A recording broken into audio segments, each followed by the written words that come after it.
শিয়াল বনে বিচরণ করছিল। ও একটা ছোট্ট শাবক দেখতে পেল। ও ভাবলো, আজ একেই আমি খাবার হিসেবে গ্রহণ করব। আশেপাশে দেখলো কেউ দেখছে না তো, কেউ ছিল না। আর সেই শাবকের ওপর আক্রমণ করলো, যা হলো একটা ঘোর অপরাধ। বনের নিয়ম অনুসারে আপনি কখনোই শাবকের ওপর আক্রমণ করতে পারেন না। তারপর এই খবরটা যখন রাজা সিংহ জানতে পারলেন, সভার আয়োজন করলেন। কিন্তু সেখানে শেয়াল বলল, আমি তো এরকম কিছু করিনি। কিন্তু যদি আপনি এরকম বলেন, কোনো প্রমাণ দিন, এর কোনো সাক্ষী আছে? তখন রাজা সিংহ পেঁচাকে ডেকে পাঠালেন, যে সেই মুহূর্তে বৃক্ষের শাখার ওপর বসেছিল। সে সব কিছু দেখেছিল। পেঁচা সব সত্যি কথা বলল, আর শেয়ালকে মৃত্যুদণ্ড দেয়া হলো। এবার এই কাহিনী আমি আপনাকে কেন শোনালাম? কারণ মানুষও কখনো কখনো এরকম কর্ম করেন যা শিয়াল করেছে। এটা ভাবেন কেউ দেখছে না, যখন আমি অনুচিত কর্ম করতেই পারি। কিন্তু না, আপনি যাই করুন না কেন, কেউ না কেউ অবশ্যই তা দেখছে। কোনো ব্যক্তি না হলেও কোনো প্রাণী, না হলে কোনো যক্ষ বা দেব বা প্রেত। যদি এনারা কেউ না দেখেন, তাহলে ধরিত্রী মাতা দেখেন, যেখানে দাঁড়িয়ে আপনি সেই কর্ম করছেন, তাই না? তাই একটা কথা সবসময় মনে রাখবেন, কে দেখছেন কে দেখছেন না সেই বিষয়ে ভাবা ছেড়ে দিন। এটা খুব সহজ কথা। আপনি যদি উচিত কর্ম করেন, উচিত ফল পাবেন। যদি অনুচিত কর্ম করেন, তাহলে আপনি অনুচিত ফল অবশ্যই পাবেন। সেই জন্য উচিত পথে চলতে থাকুন, উচিত কর্ম করতে থাকুন, আর আমার সাথে ভালোবেসে বলুন, রাধা রাধা। আপনি কখনো কোনো বাজকে নিজের বাসা বানাতে দেখেছেন?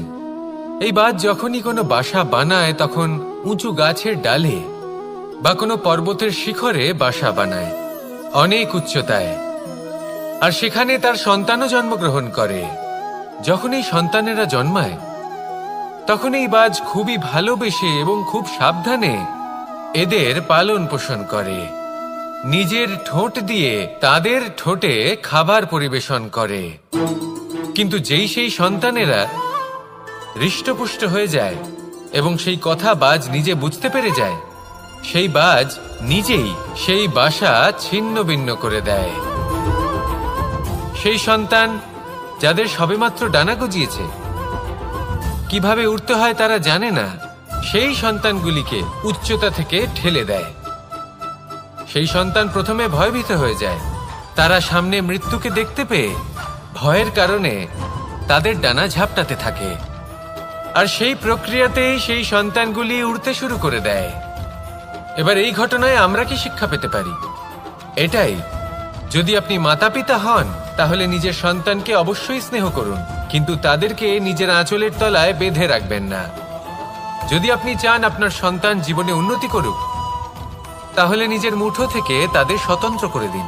এই সংসারে সংঘর্ষ করতে দিন। সেই সন্তান নিজেই বুঝতে পারবে যে জন্মের সময় পাওয়া ডানা কি করে ব্যবহার করতে হয়। আর আপনার চোখের সামনে আপনার সন্তান এই আকাশে উড়তে থাকবে। তাহলে আসুন আমার সাথে ভালোবেসে বলুন, রাধা রাধা। সংসারে সবচেয়ে পবিত্র মানা হয় গঙ্গা জলকে। কখনো ভেবে দেখেছেন কেন? কারণ গঙ্গা জলের আবির্ভাব অত্যন্ত শুদ্ধ হয়, তার জন্ম শুদ্ধ হয়, যেখান থেকে তার শুরু সেটাই শুদ্ধ হয়। আর শুরুটা শুদ্ধ হওয়া অত্যন্ত আবশ্যক। আমাদের জীবনে সবই শুরু হয় আমাদের ভাবনা থেকে। নিজের ভাবনাকে শুদ্ধ রাখুন, কারণ এই ভাবনা থেকেই আবির্ভাব হয় শব্দের। আপনার শব্দ অনুসারে এই জীবনে নিজের ভাবনা শুভ রাখলে, শুদ্ধ করলে, আপনার মন সুপ্রসন্ন হয়ে বলবে, রাধা রাধা। মানুষ জন্মগ্রহণ করে, তার সাথে ভয়েরও জন্ম হয়। ছোটবেলা থেকেই আমাদের মনে কোনো না কোনো প্রকারের ভয় থেকেই যায়। কেউ এই বিষয়ে ভয় পায় যে তার কোনো বস্তু তার থেকে দূরে চলে যাবে। কেউ এই বিষয়ে ভয় পায় যে আমি নিজেকে হারিয়ে ফেলব। কেউ এই ভেবে ভয় পায় যে আমার প্রিয়জনেরা তারা যেন আমার থেকে দূরে না চলে যায়। কেউ এই ভেবে ভয় পায় যে আমরা যেন পথ না হারিয়ে ফেলি। আদি ইত্যাদি। কিন্তু সত্যি কথা বলতে ভেবে দেখুন, এই ভয় বাস্তবে কি? শুধুই একটা মনস্থিতি, আর কিছুই নয়। যা কিছু আপনি জীবনে পেয়েছেন তা একদিন আপনাকে হারাতে হবে। এই জীবন হলো আপনারই, কিন্তু তাও একদিন সমাপ্ত হবে। তাই ভয় পেয়ে কি লাভ? এই ভয় শুধু আপনাকে জীবন যাপন করা থেকে বাধা দিচ্ছে, আর কিচ্ছু নয়। পথ হারিয়ে ফেললেই বুঝতে পারবেন যে নতুন পথ কিভাবে বানাতে হয়। কিছু মানুষকে জীবন থেকে হারালে তবেই আপনি বুঝবেন যে আপনার আপনজনকে। এই ভয়ের কারণে ভীত হয়ে থাকবেন না। এই তারা নক্ষত্র অন্ধকারের অভাবে গুরুত্ব হারায়। শিবকেও মহাদেব হওয়ার জন্য বিষপান করতে হয়েছিল। প্রত্যেক পরিস্থিতি, প্রত্যেক সাফল্য আপনার পরীক্ষা নেবে। তাতে উত্তীর্ণ হওয়া হলো আপনার কর্ম। যখনই আপনি ভয় পাবেন বা সংকটের সম্মুখীন হবেন, তখন সাহসের সাথে তার সম্মুখীন হন। মনে রাখবেন, যে সম্মুখীন হতে জানে, সাফল্য তার সাথে সবসময় থাকে। আসুন আর আমার সাথে ভালোবেসে বলুন, রাধা রাধা। আমাদের হাতটা দেখুন। এই হাতে 5টা আঙুল আছে, যা ভিন্ন ভিন্ন ধরনের। একরকম কেন নয়? কারণ হলো প্রত্যেকের নিজের নিজের গুরুত্ব আছে, নিজের নিজের মাহাত্ম্য আছে। এরা ভিন্ন, তাই একত্রিত হয়ে মুষ্টিবদ্ধ করা সম্ভব, যার দ্বারা আমরা আত্মরক্ষাও করতে পারি, আবার আক্রমণও করতে পারি। যদি 5টি আঙুল সমান হতো তাহলে মুষ্টিবদ্ধ হতে পারত না, নিজেদের মধ্যে বিভ্রান্তির সৃষ্টি করত। এবার এরকমই কিছু আমাদের সংসারেও হয়। আমাদের দেশ, যেখানে একটি ভূমির ওপর ভিন্ন ভিন্ন ধর্মের মানুষ বাস করেন, ভিন্ন ভিন্ন জাতি, ভিন্ন ধর্ম, ভিন্ন ভাষা। কিন্তু যদি আমরা এটা ভাবি যে কিভাবে এই দেশকে কল্যাণের পথে নিয়ে যাওয়া যায়, কিভাবে এর বিকাশ করা সম্ভব, তাহলে আমাদের একত্রিত হওয়া শিখতে হবে। যেইভাবে 5টা আঙুল একত্রিত হয়, মুষ্টিবদ্ধ হয়, সেইভাবেই আপনার যে ভাষাই হোক, যে ধর্মই হোক, যে জাতি হোক না কেন, ঠিক আছে, আবশ্যক হলো আপনার নিজের কর্মভূমির সাথে, আপনার ধরিত্রীর সাথে যুক্ত থাকা, সাথে থাকা। তবেই দেশের উন্নয়ন সম্ভব। তবেই এই দেশ স্বতন্ত্র থাকবে, সফল হবে, আর এই মন প্রসন্ন হয়ে বলবে, রাধা রাধা। যদি আমি আমার চোখ বেঁধে কোনো একটা নির্দিষ্ট দিকে নিজের সমস্ত শক্তি প্রয়োগ করে ছুটে যাই, তাহলে কি হবে? আমি কোথাও ধাক্কা খেতে পারি, নিজের ক্ষতি করতে পারি, কোথাও পড়ে যেতে পারি, তাই না? অর্থাৎ এটা নিশ্চিত এই কাজ আমার করা উচিত নয়। কিন্তু আজকের দিনে প্রত্যেকটা মানুষ এই কাজই করছেন, তাই না? কোনো কাজ করার পূর্বে সেই কাজের বিষয়ে সম্পূর্ণ তথ্য কোথায় সংগ্রহ করছেন? শুধু এটুকু জানেন যে এই কাজটা করলে কত ধন অর্জন করবেন আর কত নাম হবে, আর ব্যাস সামনে এগিয়ে যান। এটা উচিত নয়। পূর্ণরূপে যে কোনো কাজ করার আগেই সেই কাজের বিশ্লেষণ করে নেওয়া উচিত, তা বুঝে নেওয়া উচিত, এবং সেই বিষয়ে অবশ্যই খেয়াল রাখা উচিত যে আপনার শরীর এবং আপনার মন এই কাজ করার জন্য কি প্রস্তুত রয়েছে। যদি তা না হয়, তাহলে প্রথমে নিজেকে শুধরে নিন, তারপরে সেই কাজ করুন। যদি এইভাবে জীবনে সামনে এগোন, তাহলে সাফল্যের সম্ভাবনা জীবনে অনেক বেশি বেড়ে যাবে। তাহলে এটাই করুন, আর আমার সাথে ভালোবেসে বলুন, রাধা রাধা। এই সংসারে সাফল্য লাভ করার জন্য জ্ঞানের প্রয়োজন হয়, পরিশ্রমের প্রয়োজন হয়, দৃঢ় নিষ্ঠার প্রয়োজন হয়, নিরন্তর চেষ্টা করা প্রয়োজনীয়। কিন্তু আরো কিছু আছে যা অত্যন্ত প্রয়োজনীয় এবং গুরুত্বপূর্ণ। তা হলো ভালো বন্ধু। তাদের থাকা অত্যন্ত প্রয়োজনীয়। যদি ভালো বন্ধু থাকে, তাহলে সময় এলে তারা ঢাল হয়ে আপনাকে সুরক্ষা করবেন। সময় এলে অস্ত্রের মতো শত্রুকে সংহারও করবেন। যদি তিনি জ্ঞানী হন, তাদের মধ্যে সদ্গুণ থাকে, তাহলে এই সব গুণ আপনার মধ্যেও প্রবেশ করবে। তাহলে সাফল্যের জন্য ভালো বন্ধু পাওয়া অত্যন্ত প্রয়োজনীয়। কিন্তু শুধু বন্ধু কেন, ভালো শত্রুও থাকা প্রয়োজনীয়। এবার আপনি ভাববেন, এ আমি কি বললাম? যদি আপনার জীবনেও ভালো অর্থাৎ শক্তিশালী শত্রু থাকে, তাহলে আপনিও শক্তিশালী হতে থাকবেন। এই শত্রু আপনাকে প্রেরিত করবে আরো বেশি শক্তিশালী হয়ে ওঠার। কখনো কোনো হরিণকে দেখুন, তীব্র গতিতে দৌড়তে থাকে। কেন তীব্র গতিতে দৌড়য়? এই কারণে নয় যে কোথাও তার জন্য মধুর ঘাস অপেক্ষা করে রয়েছে, না, সে এই কারণে তীব্র গতিতে দৌড়য় কারণ সেটা না করলে তার পেছনে একটি সিংহ আছে যে ওকে নিজের ভোজন করে ফেলবে। তাই জীবনে বিপদ, সংকট, এই সবকিছুও হলো অত্যন্ত গুরুত্বপূর্ণ। তার সম্মুখীন হতে শিখুন আর আমার সাথে ভালোবেসে বলুন, রাধা রাধা। লক্ষ্যে পৌঁছানো অত্যন্ত কঠিন হয়। কেউ ভাবেন যে কেন এত কঠিন হয়, কেন এত কষ্ট করতে হয় লক্ষ্যে পৌঁছানোর জন্য। এই লক্ষ্য সরলভাবে কেন আমার কাছে চলে আসে না? চলুন আপনাকে একটা কথা বলি, যদি আপনার লক্ষ্য কঠিন না হয় তাহলে তাকে পাওয়া আপনার পক্ষে অসম্ভব হয়ে উঠবে। লক্ষ্যে পৌঁছানোর এই রাস্তায় আপনি যে কড়া রোদের সম্মুখীন হন, যার থেকে আপনি দূরে পালাতে চান, সেই রোদ আপনাকে প্রেরণা যোগায় যে আপনি এগোতে থাকুন।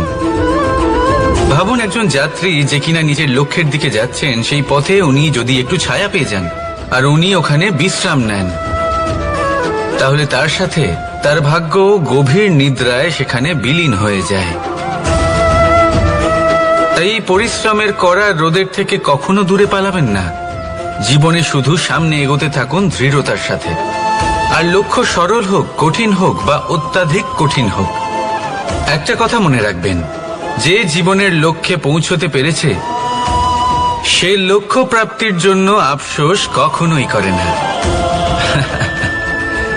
রাধা রাধা। ধৈর্য, এই ধৈর্য কি কোনো গুণ, কোনো অনুভূতি, কোনো দৃষ্টিভঙ্গি? আমার জন্য ধৈর্য এক বাহন। আপনি হয়তো ভাবছেন এই কেমন বাহন?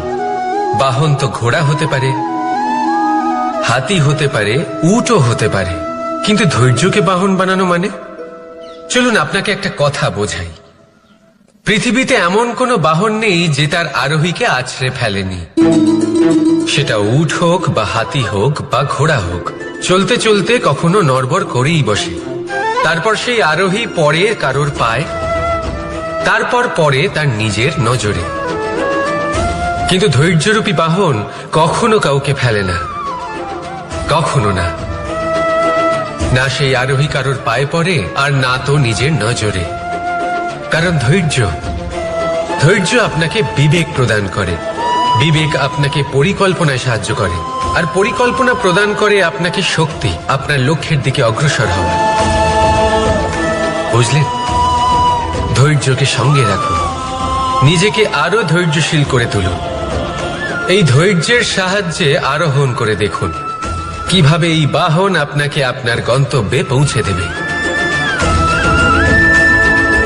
রাধা রাধা। সংসারে এমন একটা ভ্রান্ত ধারণা রয়েছে যে সবকিছু ভাগ্যের দ্বারা পাওয়া যায়, কিন্তু ভাগ্য, প্রারব্ধ এ তো সকলের জন্যই সমান হয়। এটা তো ব্যক্তির উপরে নির্ভরশীল হয়, তার আকাঙ্ক্ষার উপরে নির্ভরশীল হয়, বাসনার উপরে নির্ভরশীল হয়, স্বভাবের উপরে নির্ভরশীল হয় যে উনি সেটা নিয়ে কি করেন। দেখুন, এই প্রসাদ কিন্তু সকলকেই দেওয়া হয়, কিন্তু তা গ্রহণ করবেন কিভাবে সেটা ব্যক্তির উপরে নির্ভর করে। আপনাকে এক উদাহরণ দিই। যেমন ধরুন, দুজন মানুষকে আমি একটা করে মাটির ডেলা দিলাম, সেটা নিয়ে তারা কি করবেন? একজন মানুষ তার ছোট ছোট ডেলা বানাবেন আর পথযাত্রীদের ওপরে ছুঁড়ে মারবেন, হাসি ঠাট্টা করবেন, তাদের বস্ত্র নোংরা করে দেবেন, সেটাতেই উনি আনন্দ পাবেন। অন্যদিকে দ্বিতীয় ব্যক্তি সেই মাটির ডেলা দিয়েই নিজের জন্য একটা কুঁড়ে ঘর বানাবেন। সেই কুঁড়ে ঘর যা রোদেতে, বৃষ্টিতে, ঝড়ে তাকে সুরক্ষিত রাখবে। অনুভূতি, এই অনুভূতি বদলাতে শিখুন। এই অনুভূতি অত্যন্ত গুরুত্বপূর্ণ। ভালোবাসাতেও এই অনুভূতি হলো অত্যন্ত গুরুত্বপূর্ণ। ভালোবাসা সে বন্ধুর সাথে হোক, মা বাবার সাথে হোক, ভাই বোনের সাথে হোক, স্ত্রীর সাথে হোক, যে কারোর সাথে হোক। মনে রাখবেন, এই হলো সেই অনুভূতি যা আপনার ভাগ্য নির্ধারণ করে থাকে। তাহলে আসুন আমার সাথে প্রেমের অনুভূতি নিয়ে বলুন, রাধা রাধা। লক্ষ্য, পথ আর সাফল্য, এই তিনটেই একে অপরের সাথে জড়িত, কিন্তু অনেকবার মানুষ এদের ঠিকভাবে বুঝতে পারেন না। তারা ভাবেন যে যেরকম লক্ষ্য হবে সেরকমই পথ হবে, সেই মতোই লক্ষ্য কঠিন হলে পথ কঠিন হবে, লক্ষ্য সরল হলে পথও সরল হবে।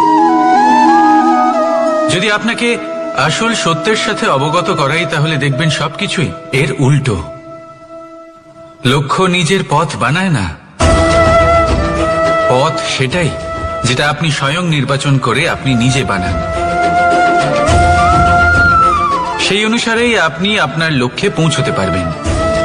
সেই জন্য জীবনে যখনই লক্ষ্যে পৌঁছানোর পথের বিষয়ে আপনি কোনো সিদ্ধান্ত নেবেন, তাহলে তা ভেবে চিন্তে নেবেন, কারণ এই পথ অত্যন্ত গুরুত্বপূর্ণ।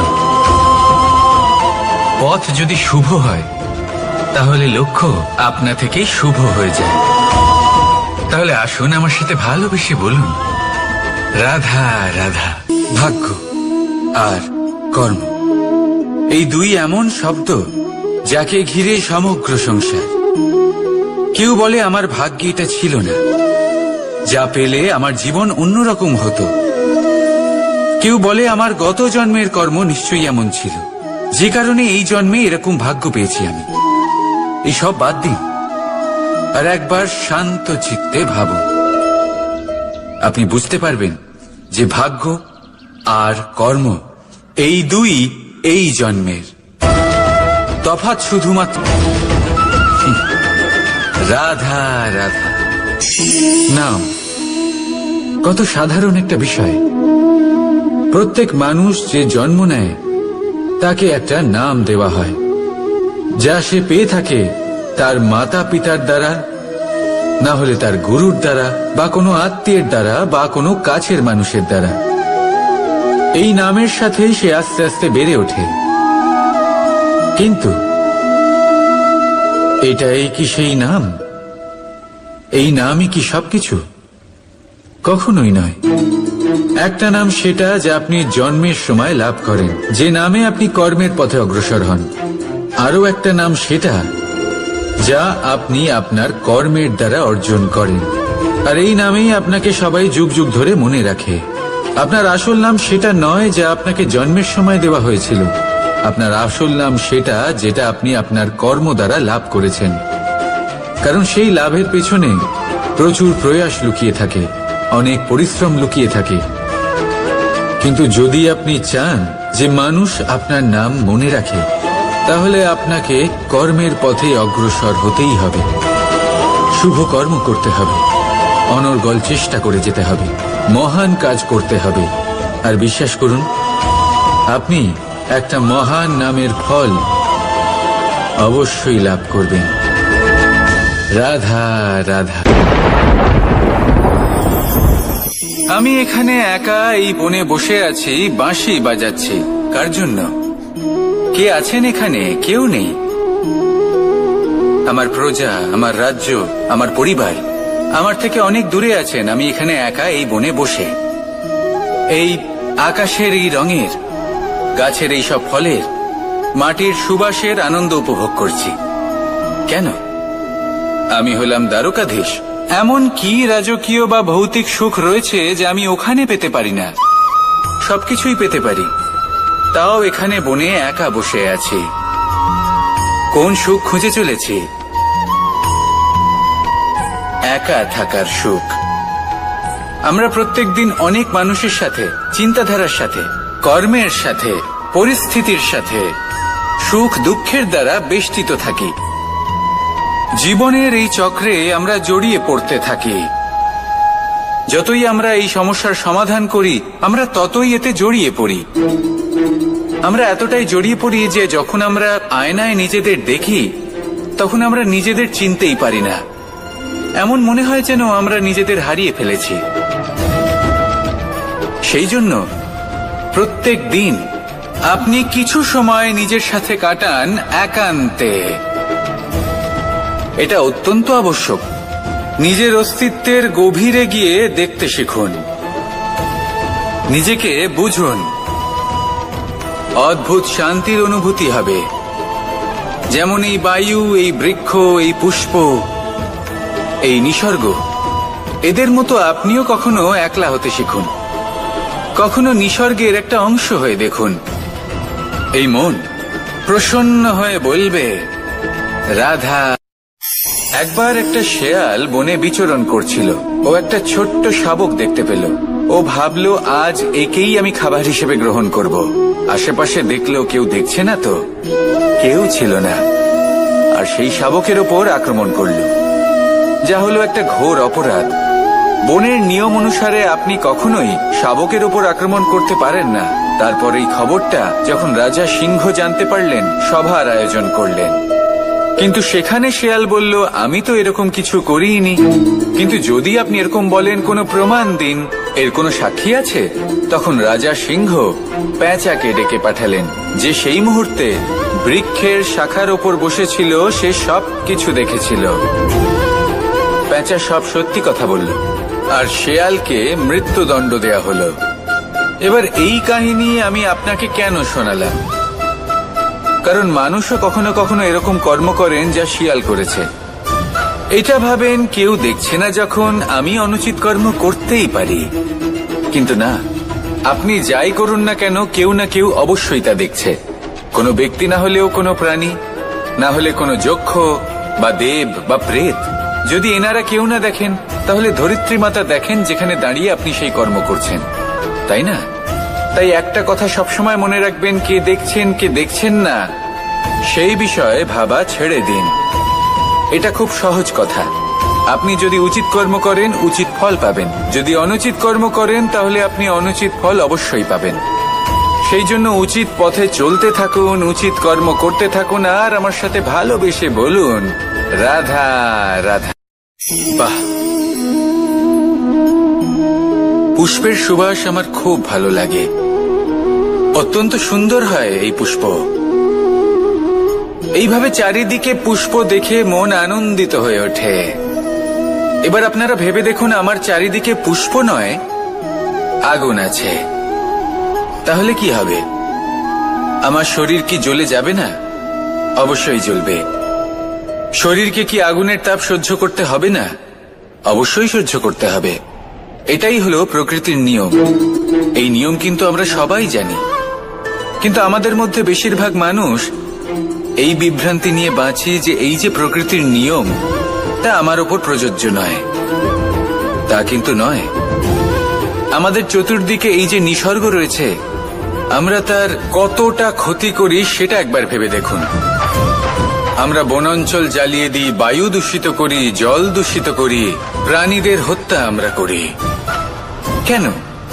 এই নিসর্গ আমরা নষ্ট করি, যদিও আমরা জানি যে আমরাও হলাম এই নিসর্গেরই অংশ। এবার দেখুন, শরীরের কোনো অংশে যদি আগুন ধরান, আস্তে আস্তে সমস্ত শরীরও জ্বলে যাবে। সেইভাবেই নিসর্গ যদি নষ্ট হয়ে যায়, তাহলে মনুষ্য জাতিও নষ্ট হয়ে যাবে। তাই এই যে নিসর্গ আপনি দেখছেন, এই পুষ্প, এই বৃক্ষ, বায়ু, জল, এদের সকলকে রক্ষা করুন, নষ্ট নয়। মনে রাখবেন, যদি নিসর্গ থাকে, মানুষ থাকবে। যদি নিসর্গ থাকে, তাহলেই জীবন থাকবে। আসুন আমার সাথে ভালোবেসে বলুন, রাধা রাধা। কারই না পছন্দ বলুন তো? অত্যন্ত সুস্বাদু হয় এই মধু, মিষ্টি খেতে হয় এবং তা শক্তিও প্রদান করে।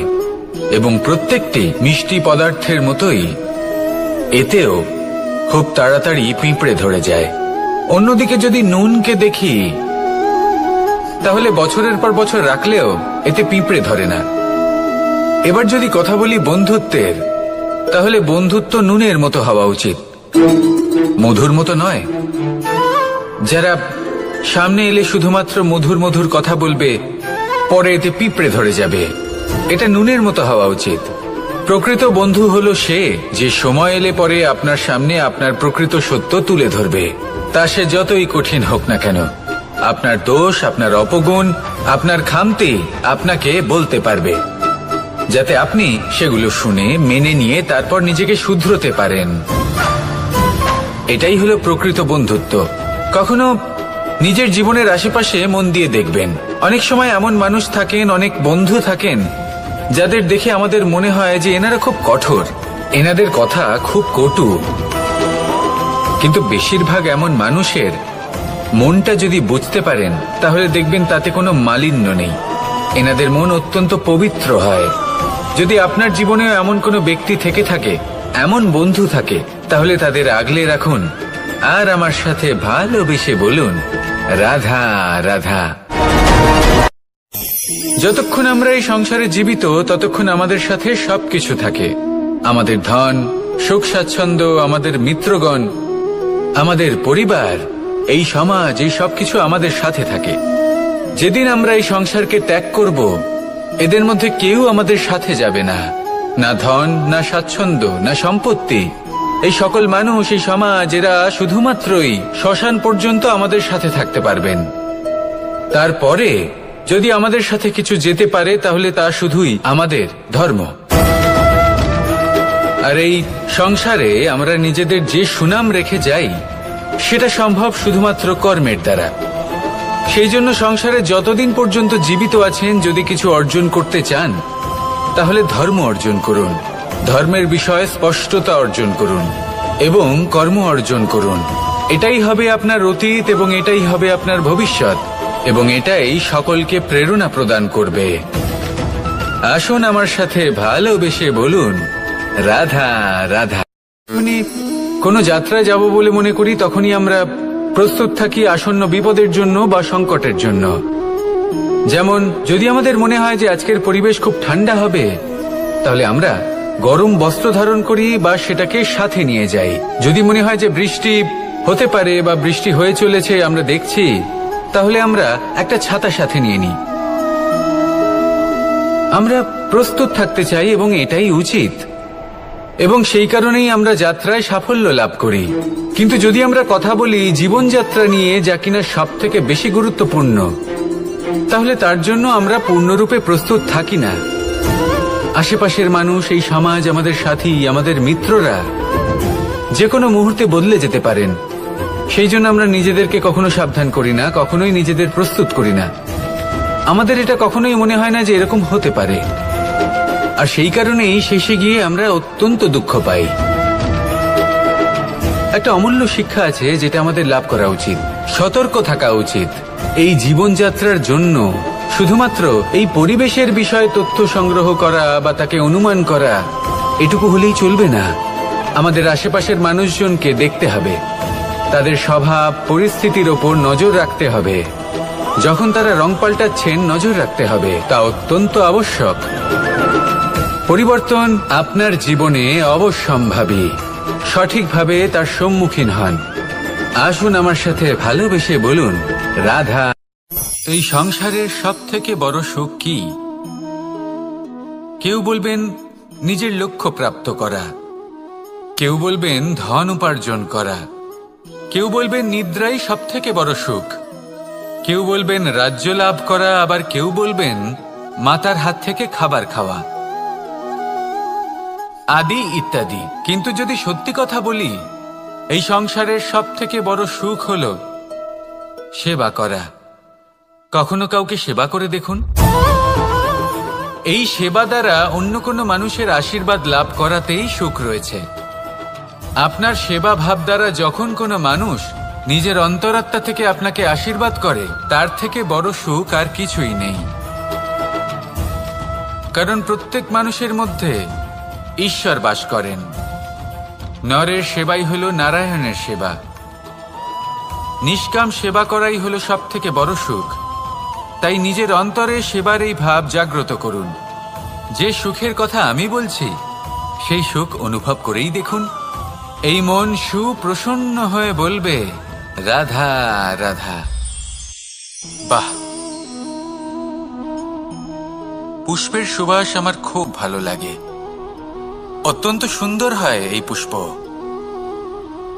এইভাবে চারিদিকে পুষ্প দেখে মন আনন্দিত হয়ে ওঠে। এবার আপনারা ভেবে দেখুন, আমার চারিদিকে পুষ্প নয়, আগুন আছে। তাহলে কি হবে? আমার শরীর কি জ্বলে যাবে না? অবশ্যই জ্বলবে।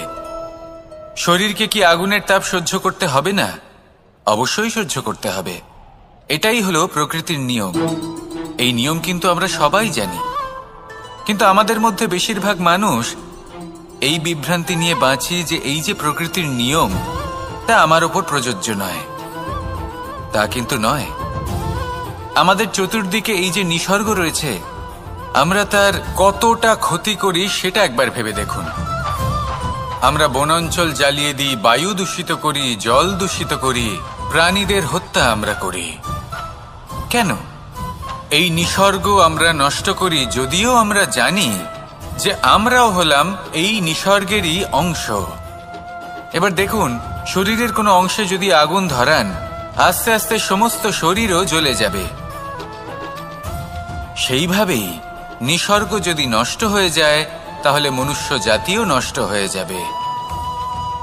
তাই এই যে নিসর্গ আপনি দেখছেন, এই পুষ্প, এই বৃক্ষ, বায়ু, জল, এদের সকলকে রক্ষা করুন, নষ্ট নয়। মনে রাখবেন, যদি নিসর্গ থাকে মানুষ থাকবে, যদি নিসর্গ থাকে তাহলেই জীবন থাকবে। আসুন আমার সাথে ভালোবেসে বলুন, রাধা রাধা। লক্ষ্যে পৌঁছানো অত্যন্ত কঠিন হয়। কেউ ভাবেন যে কেন এত কঠিন হয়, কেন এত কষ্ট করতে হয় লক্ষ্যে পৌঁছানোর জন্য। এই লক্ষ্য সরলভাবে কেন আমার কাছে চলে আসে না? চলুন আপনাকে একটা কথা বলি, যদি আপনার লক্ষ্য কঠিন না হয় তাহলে তাকে পাওয়া আপনার পক্ষে অসম্ভব হয়ে উঠবে। লক্ষ্যে পৌঁছানোর এই রাস্তায় আপনি যে কড়া রোদের সম্মুখীন হন, যার থেকে আপনি দূরে পালাতে চান, সেই রোদ আপনাকে প্রেরণা যোগায় যে আপনি এগোতে থাকুন।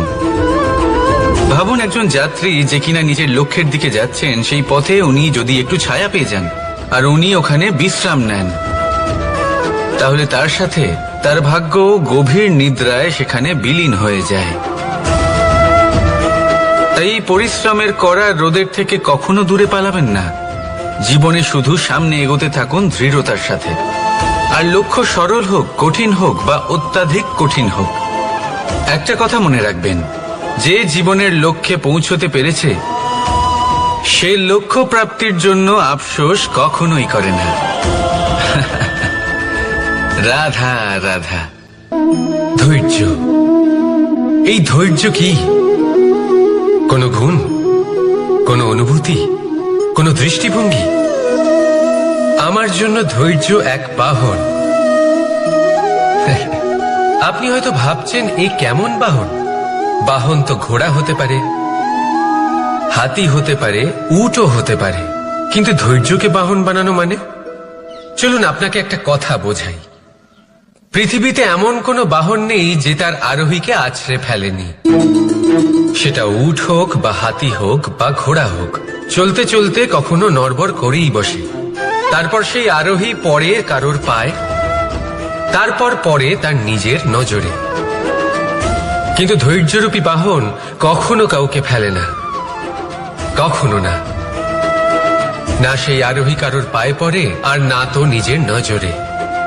কারণ ধৈর্য আপনাকে বিবেক প্রদান করে, বিবেক আপনাকে পরিকল্পনায় সাহায্য করে, আর পরিকল্পনা প্রদান করে আপনাকে শক্তি, আপনার লক্ষ্যের দিকে অগ্রসর হওয়ার। বুঝলেন? ধৈর্যকে সঙ্গে রাখুন, নিজেকে আরো ধৈর্যশীল করে তুলুন। এই ধৈর্যের সাহায্যে আরোহণ করে দেখুন কিভাবে এই বাহন আপনাকে আপনার গন্তব্যে পৌঁছে দেবে। রাধা রাধা। সংসারে এমন একটা ভ্রান্ত ধারণা রয়েছে যে সবকিছু ভাগ্যের দ্বারা পাওয়া যায়, কিন্তু ভাগ্য, প্রারব্ধ এ তো সকলের জন্যই সমান হয়। এটা তো ব্যক্তির উপরে নির্ভরশীল হয়, তার আকাঙ্ক্ষার উপরে নির্ভরশীল হয়, বাসনার উপরে নির্ভরশীল হয়, স্বভাবের উপরে নির্ভরশীল হয় যে উনি সেটা নিয়ে কি করেন। দেখুন, এই প্রসাদ কিন্তু সকলকেই দেওয়া হয়, কিন্তু তা গ্রহণ করবেন কিভাবে সেটা ব্যক্তির উপরে নির্ভর করে। আপনাকে এক উদাহরণ দিই। যেমন ধরুন, দুজন মানুষকে আমি একটা করে মাটির ডেলা দিলাম, সেটা নিয়ে তারা কি করবেন? একজন মানুষ তার ছোট ছোট ডেলা বানাবেন আর পথযাত্রীদের ওপরে ছুঁড়ে মারবেন, হাসি ঠাট্টা করবেন, তাদের বস্ত্র নোংরা করে দেবেন, সেটাতেই উনি আনন্দ পাবেন। অন্যদিকে দ্বিতীয় ব্যক্তি সেই মাটির ডেলা দিয়েই নিজের জন্য একটা কুঁড়ে ঘর বানাবেন। সেই কুঁড়ে ঘর যা রোদেতে, বৃষ্টিতে, ঝড়ে তাকে সুরক্ষিত রাখবে। অনুভূতি, এই অনুভূতি বদলাতে শিখুন। এই অনুভূতি অত্যন্ত গুরুত্বপূর্ণ। ভালোবাসাতেও এই অনুভূতি হলো অত্যন্ত গুরুত্বপূর্ণ। ভালোবাসা সে বন্ধুর সাথে হোক, মা বাবার সাথে হোক, ভাই বোনের সাথে হোক, স্ত্রীর সাথে হোক, যে কারোর সাথে হোক, মনে রাখবেন এই হলো সেই অনুভূতি যা আপনার ভাগ্য নির্ধারণ করে থাকে। তাহলে আসুন আমার সাথে প্রেমের অনুভূতি নিয়ে বলুন, রাধা রাধা। লক্ষ্য, পথ আর সাফল্য, এই তিনটেই একে অপরের সাথে জড়িত, কিন্তু অনেকবার মানুষ এদের ঠিকভাবে বুঝতে পারেন না। তারা ভাবেন যে যেরকম লক্ষ্য হবে সেরকমই পথ হবে। সেই মতোই লক্ষ্য কঠিন হলে পথ কঠিন হবে, লক্ষ্য সরল হলে পথও সরল হবে। যদি আপনাকে আসল সত্যের সাথে অবগত করাই, তাহলে দেখবেন সবকিছুই এর উল্টো। লক্ষ্য নিজের পথ বানায় না, পথ সেটাই যেটা আপনি স্বয়ং নির্বাচন করে আপনি নিজে বানান। সেই অনুসারেই আপনি আপনার লক্ষ্যে পৌঁছতে পারবেন। সেই জন্য জীবনে যখনই লক্ষ্যে পৌঁছানোর পথের বিষয়ে আপনি কোনো সিদ্ধান্ত নেবেন, তাহলে তা ভেবে চিন্তে নেবেন, কারণ এই পথ অত্যন্ত গুরুত্বপূর্ণ। পথ যদি শুভ হয়, তাহলে লক্ষ্য আপনা থেকেই শুভ হয়ে যায়। তাহলে আসুন আমার সাথে ভালোবেসে বলুন, রাধা রাধা। ভাগ্য আর কর্ম, এই দুই এমন শব্দ যাকে ঘিরে সমগ্র সংসার। কেউ বলে আমার ভাগ্যে এটা ছিল না, যা পেলে আমার জীবন অন্যরকম হতো। কেউ বলে আমার গত জন্মের কর্ম নিশ্চয়ই এমন ছিল, যে কারণে এই জন্মে এরকম ভাগ্য পেয়েছি আমি। এসব বাদ দিন আর একবার শান্ত চিত্তে ভাবুন। আপনি বুঝতে পারবেন যে ভাগ্য আর কর্ম এই দুই এই জন্মের। তফাৎ শুধুমাত্র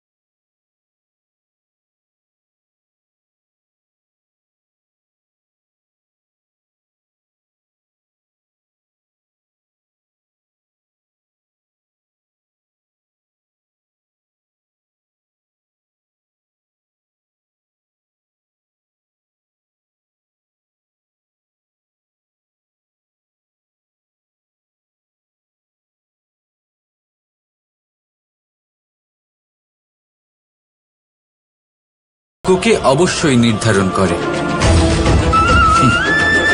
রাধা রাধা নাম কত সাধারণ একটা বিষয়। প্রত্যেক মানুষ যে জন্ম নেয় তাকে একটা নাম দেওয়া হয়, যা সে পেয়ে থাকে তার মাতা পিতার দ্বারা, না হলে তার গুরুর দ্বারা, বা কোনো আত্মীয়ের দ্বারা, বা কোনো কাছের মানুষের দ্বারা। এই নামের সাথেই সে আস্তে আস্তে বেড়ে ওঠে। কিন্তু এটাই কি সেই নাম? এই নামই কি সবকিছু? কখনোই নয়। একটা নাম সেটা যা আপনি জন্মের সময় লাভ করেন, যে নামে আপনি কর্মের পথে অগ্রসর হন। আরও একটা নাম সেটা যা আপনি আপনার কর্মের দ্বারা অর্জন করেন, আর এই নামেই আপনাকে সবাই যুগ যুগ ধরে মনে রাখে। আপনার আসল নাম সেটা নয় যা আপনাকে জন্মের সময় দেওয়া হয়েছিল। আপনার আসল নাম সেটা যেটা আপনি আপনার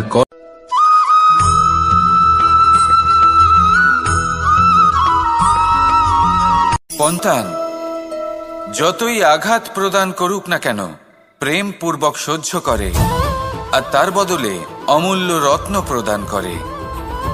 সন্তান যদি হাল চালায়, তাহলে তার বদলে তাকে অন্ন প্রদান করে। এটাই হলো ধরনী। এবার এর থেকে আমরা কি শিক্ষা পেতে পারি? এটাই যে কারোর জন্য কিছু করা বা কাউকে কিছু দেওয়া মনে কোনো কামনা ছাড়াই। আর এই কথাটা বুঝে যান, যদি কারোর জন্য কামনা না রেখে বা কোনো পাওয়ার আশা না রেখে কারোর জন্য কিছু করেন বা কারোকে কিছু দেন, যদি এটা আপনি শিখতে পারেন, তবে আপনি ভালোবাসতে শিখে গেছেন। আর সেই জন্যই এই ধরিত্রীকে মাতা বলা হয়।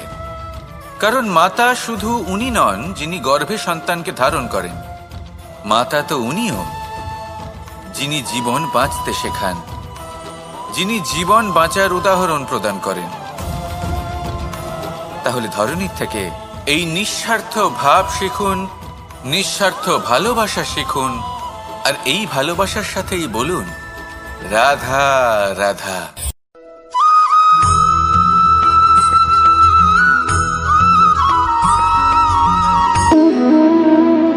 সম্পর্ক হলো আমাদের জীবনের একটি আধার।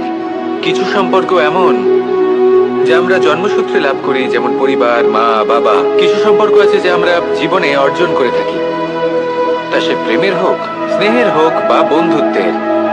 এই সকল সম্পর্ক লাভ করার বা গড়ে তোলার 5টি ধাপ রয়েছে। প্রথম ধাপ, কোনো ব্যক্তির সাথে আলাপ হওয়া, তার সাথে কথা বলা বা তাকে দেখা। দ্বিতীয় ধাপ, সে ব্যক্তিকে আমাদের ভালো লাগা। তৃতীয় ধাপ, আমাদের এটা চাইতে শুরু করা যে জীবনে এই ব্যক্তি যেন আমাদের বন্ধু হন, আমাদের জীবনে থাকেন, বা আমাদের কাউকে ভালোবেসে ফেলা আর এটা আমাদের ভাবা বা চাওয়া যে সেই ব্যক্তি যেন আজীবন আমার সাথে থাকেন, আমার জীবনে আমার সাথী হয়ে। চতুর্থ ধাপ, লাভ করা। এবার এই ধাপটি অনেক মানুষের পক্ষেই খুবই সরল হয়, বড়ই সরলভাবে নিজেদের সঙ্গীকে লাভ করে থাকেন। কিছু মানুষের জন্য এই ধাপ অত্যন্ত কঠিন হয়ে থাকে। অনেক প্রতিকূল পরিস্থিতির উপর জয়লাভ করে তারা সঙ্গীকে লাভ করেন, কিন্তু লাভ অবশ্যই করেন। এরপরে আসে পঞ্চম, অন্তিম এবং সব থেকে গুরুত্বপূর্ণ ধাপ। সেটা হলো সেই সম্পর্ক পালন করা। এটা হলো এমন এক বিষয় যা প্রত্যেক মানুষের শেখা উচিত। যদি ব্যক্তি নিজের জীবনে সম্পর্ক রক্ষা করতে শিখে যান, তবে প্রত্যেক সম্পর্ক তার জীবনকে স্বর্গ করে তুলবে। আসুন আর আমার সাথে ভালোবেসে বলুন রাধা রাধা।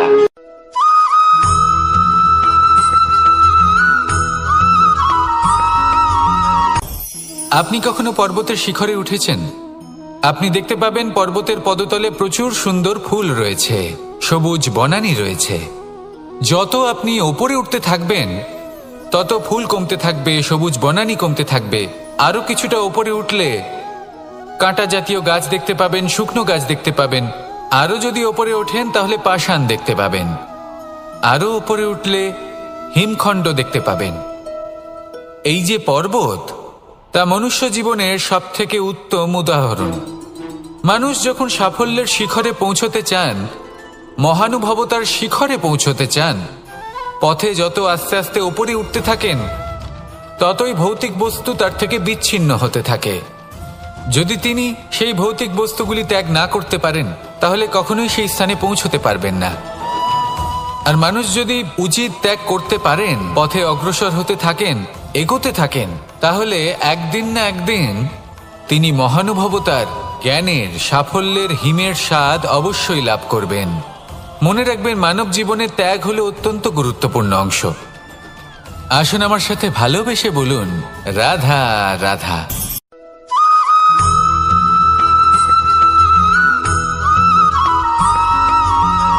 মানুষের মানসিকতা এমন হয় যে সে যতটা করে আশা করে যে তার থেকে অনেক বেশি তার বদলে সে পাবে। দেখুন, সবকিছুই আপনার ভাবনা চিন্তার উপর নির্ভর করছে। আপনি যদি ফলের বিষয়ে ভেবে কর্ম করতে থাকেন, তাহলে সেটা অনুচিত। জীবনের আসল আনন্দ হলো নিজের কর্ম করতে থাকা, ফলের চিন্তা করা উচিত নয়। যদি আপনি এরকম ভাবেন যে আমি এতটা করছি, আমার এতটা পাওয়া উচিত, সেই ভাবনা অনুচিত। যদি আপনি সেবার মানসিকতা নিয়ে কর্ম করতে থাকেন, কর্মচক্রে প্রবাহিত হন, যদি আপনি এমন ভাবনা রাখেন যে আমি এতটা পাচ্ছি, তাই এর থেকে অনেক বেশি আমি কর্ম করব, তাহলে নিশ্চিতরূপে আপনি যতটা করছেন তার থেকে অনেক বেশি আপনি পাবেন। আপনার আশার থেকে অনেক বেশি আপনি পাবেন। শুধু জীবনে অনেক বেশি কাজ করতে থাকুন, ফলের চিন্তা করবেন না। আর মনে রাখবেন, এই ভাবনাই সব থেকে বড় বীজ। কর্মের উপর বিশ্বাস রাখুন। জীবনে যা যা আপনি চান সবই সুখময় হবে। আসুন আর আমার সাথে ভালোবেসে বলুন, রাধা রাধা।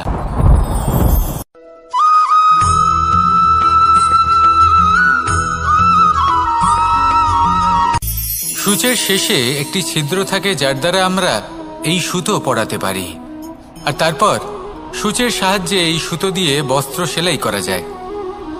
কিন্তু যদি সুতোটা সোজা করে ধরা না হয়, তাহলে সূচে কখনো এই সুতো পরানোই সম্ভব নয়। যদি এতে কোনো গিঁট পড়ে, তখন তা কখনোই এই ছিদ্র দ্বারা প্রবেশ করা সম্ভব নয়। ঠিক এইভাবেই যদি আপনি কারোর জীবনে প্রবেশ করতে চান, কারোর অন্তরে প্রবেশ করতে চান, তাহলে আপনাকেও সহজ থাকতে হবে।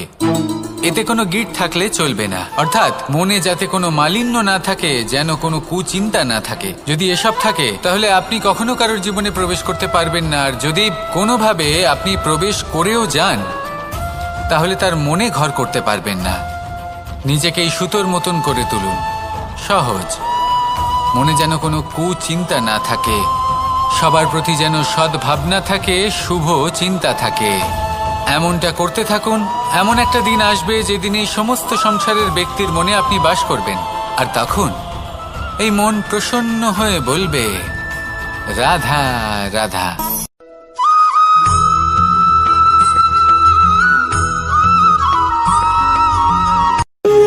যখন মানুষের মৃত্যু হয়, তখন কি হয়? অনেক সংখ্যক মানুষ শোক পালন করতে চলে আসেন। যে ব্যক্তি মৃত্যু লাভ করেছেন, তার অনেক বস্তু থাকে যেগুলো তার প্রিয়, যেগুলো তিনি ব্যবহার করেছেন। তার শয্যা, তার বস্ত্র, তার আভূষণ, সবকিছু তার থেকে বিচ্ছিন্ন করা হয় এবং খালি হাতে তাকে শ্মশানের উদ্দেশ্যে রওনা করা হয়। আমি আপনাকে এই প্রশ্ন করতে চাই, আপনি এই সংসারে কি অর্জন করেছেন? ধন সম্পত্তি, বস্ত্র, আভূষণ, এই সবকিছু যে আপনি অর্জন করেছেন, আপনার মৃত্যুর পরে তা আপনার থেকে দূর হয়ে যাবে। এর উত্তর হলো একটাই, আপনার কর্ম। শুধু সেটাই আছে যা একান্ত আপনার, আর শুধু সেটাই এই সংসার থেকে চলে যাওয়ার পরেও সংসারেই জীবিত থাকবে। যদি আপনি দুষ্কর্ম করেন, তাহলে এই সংসার আপনাকে একটি অনুচিত উদাহরণ হিসেবে মনে রাখবে যে এই ব্যক্তি খুব পাপী ছিল, অনুচিত কর্ম করতেন। যে পথে তিনি চলেছেন, সেই পথে কারোর চলা উচিত নয়। সেখানেই যদি আপনি সৎকর্ম করেন, তাহলে সংসার চিরকাল এটাই বলবে যে খুব ভালো মানুষ ছিলেন, সবাইকে ভালোবাসতেন, সবাইকে সাহায্য করতেন, আমার খুব প্রিয় মানুষ ছিলেন। এটাই হলো শ্রেষ্ঠ কর্ম। সেই জন্য জীবনে শুধুমাত্র ধন সম্পত্তি, আভূষণ, এই সব অর্জন করতে গিয়ে নিজের মনোনিবেশ করবেন না। শ্রেষ্ঠ কর্ম করুন। সংসার থেকে চলে যাওয়ার পরেও এই কর্মই এই সংসারে আপনাকে জীবিত রাখবে। আসুন আমার সাথে ভালোবেসে বলুন, রাধা রাধা।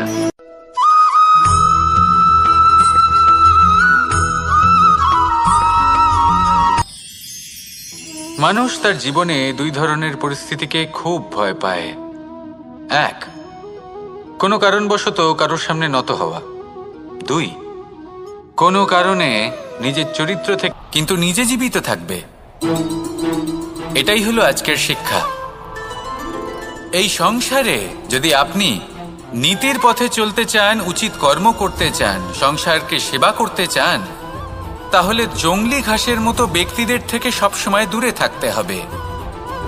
সেই ব্যক্তি যারা দুর্নীতি এবং মিথ্যা দ্বারা পরিপূর্ণ, যাদের ব্যবহার অশুভ, যাদের অনেক অশুভ গুণ রয়েছে, তারা সঠিক নয়। সেই সকল ব্যক্তি যাদের চরিত্র অত্যন্ত দুষ্ট হয়, তারা হয় শুভ চরিত্রের ব্যক্তিকে একদম নষ্ট করে দেয়, নয় নিজের মতো বানিয়ে তোলে। তাই যদি আপনি নীতির পথে চলতে চান, এই সংসারের জন্য শুভ কর্ম করতে চান, তাহলে সেই সঙ্গ লাভ করুন যে সঙ্গ জ্ঞানে পরিপূর্ণ, যাদের মধ্যে অনেক গুণ আছে, যাদের থেকে প্রতিদিন কিছু শিখতে পারবেন। এমন ব্যক্তির সাথে জীবন অতিবাহিত করুন। দুরাচারীদের থেকে দূরে থাকুন। তবেই এই মন প্রসন্ন হয়ে বলবে, রাধা রাধা।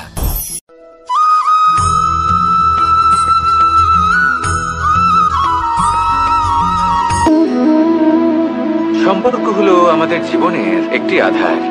কিছু সম্পর্ক এমন যে আমরা জন্মসূত্রে লাভ করি, যেমন পরিবার, মা বাবা। কিছু সম্পর্ক আছে যে আমরা জীবনে অর্জন করে থাকি, তা সে প্রেমের হোক, স্নেহের হোক বা বন্ধুত্বের। এই সকল সম্পর্ক লাভ করার বা গড়ে তোলার 5টি ধাপ রয়েছে। প্রথম ধাপ, কোনো ব্যক্তির সাথে আলাপ হওয়া, তার সাথে কথা বলা বা তাকে দেখা। দ্বিতীয় ধাপ, সে ব্যক্তিকে আমাদের ভালো লাগা। তৃতীয় ধাপ, আমাদের এটা চাইতে শুরু করা যে জীবনে এই ব্যক্তি যেন আমাদের বন্ধু হন, আমাদের জীবনে থাকেন, বা আমাদের কাউকে ভালোবেসে ফেলা। আর এটা আমাদের ভাবা বা চাওয়া যে সেই ব্যক্তি যেন আজীবন আমার সাথে থাকেন, আমার জীবনে আমার সাথী হয়ে। চতুর্থ ধাপ, লাভ করা। এবার এই ধাপটি অনেক মানুষের পক্ষেই খুবই সরল হয়, বড়ই সরলভাবে নিজেদের সঙ্গীকে লাভ করে থাকেন। কিছু মানুষের জন্য এই ধাপ অত্যন্ত কঠিন হয়ে থাকে। অনেক প্রতিকূল পরিস্থিতির উপর জয়লাভ করে তারা সঙ্গীকে লাভ করেন, কিন্তু লাভ অবশ্যই করেন। এরপরে আসে পঞ্চম, অন্তিম এবং সব থেকে গুরুত্বপূর্ণ ধাপ। সেটা হলো সেই সম্পর্ক পালন করা। এটা হলো এমন এক বিষয় যা প্রত্যেক মানুষের শেখা উচিত। যদি ব্যক্তি নিজের জীবনে সম্পর্ক রক্ষা করতে শিখে যান, তবে প্রত্যেক সম্পর্ক তার জীবনকে স্বর্গ করে তুলবে। আসুন আর আমার সাথে ভালোবেসে বলুন, রাধা রাধা।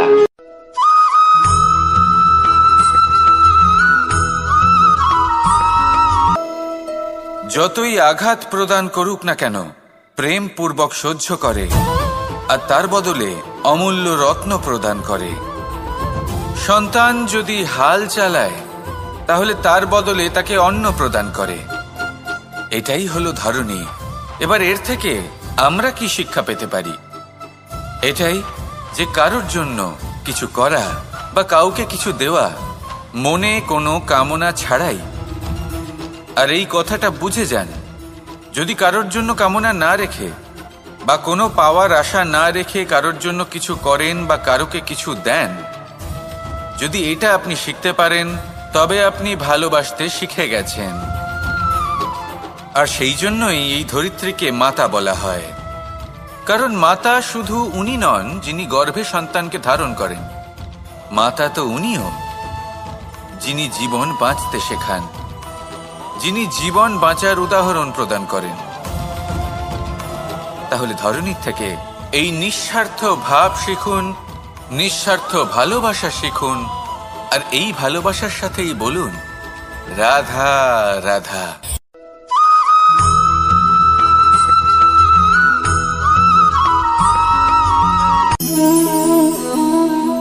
নিয়তি। রাধা আমাকে বলে, কৃষ্ণ, যদি তুমি জানো যে নিয়তিতে কি আছে, তাহলে তাকে বদলে দাও না কেন? মহাদেব আমাকে বলেন যে শ্রীকৃষ্ণ, যদি আপনি এটা জানেন যে সাম্বের নিয়তি এটাই, তাহলে আপনি তাকে বদলানোর চেষ্টা কেন করেন? কেন? কারণ আমি একজন পিতা, আর পিতার কর্তব্য এটাই, তিনি যেন সম্ভাব্য সব চেষ্টা করেন নিজের সন্তানের মঙ্গলের জন্য। নিয়তি আমি জানি, কিন্তু এটাও আমি জানি যে কর্মের থেকে বড় আর কোনো নিয়তি হতে পারে না। অভিজ্ঞতাও রয়েছে যে কর্মের হাতে নিয়তির এই চক্র বদলে যেতে পারে। তাই জীবনে যদি আপনার কখনো এমন মনে হয় যে এটা তো অসম্ভব, তখনও চেষ্টা করা কখনোই ছাড়বেন না। কে বলতে পারে আপনারই কর্মের কোনো এক বীজ হয়তো নিয়তির চাকায় আটকে গেল, আর নিয়তিকে নিজের পথ পাল্টাতে হলো, ঠিক কি না? সেই জন্য নিয়তিকে ভাগ্য মেনে নিয়ে চুপ করে বসে থাকবেন না। নিজের নিয়তি স্বয়ং নিজের কর্মের দ্বারা নির্ধারিত করুন, কারণ আপনার এই কর্মের ওপরেই আপনার অধিকার রয়েছে। আর এই অধিকারকে নিয়তি অনেক সময় সম্মানও করে। তাহলে আসুন আর আমার সাথে ভালোবেসে বলুন, রাধা রাধা।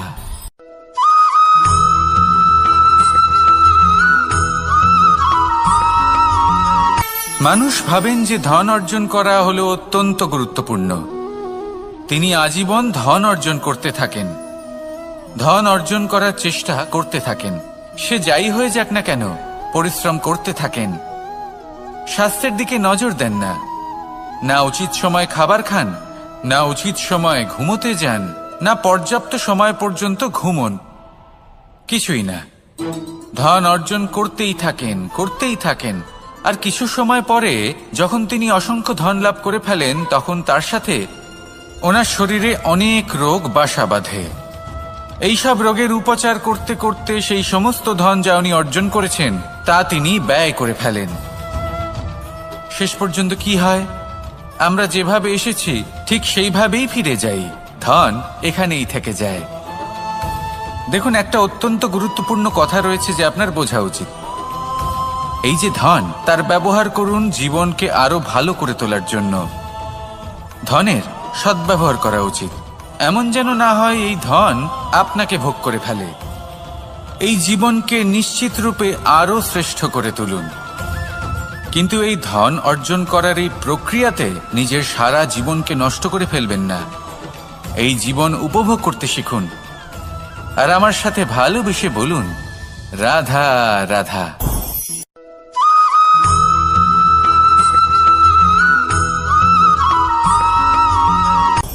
আপনি কখনো পর্বতের শিখরে উঠেছেন? আপনি দেখতে পাবেন পর্বতের পদতলে প্রচুর সুন্দর ফুল রয়েছে, সবুজ বনানী রয়েছে। যত আপনি ওপরে উঠতে থাকবেন তত ফুল কমতে থাকবে, সবুজ বনানী কমতে থাকবে। আরো কিছুটা ওপরে উঠলে কাঁটা জাতীয় গাছ দেখতে পাবেন, শুকনো গাছ দেখতে পাবেন। আরো যদি ওপরে ওঠেন তাহলে পাষাণ দেখতে পাবেন। আরো ওপরে উঠলে হিমখণ্ড দেখতে পাবেন।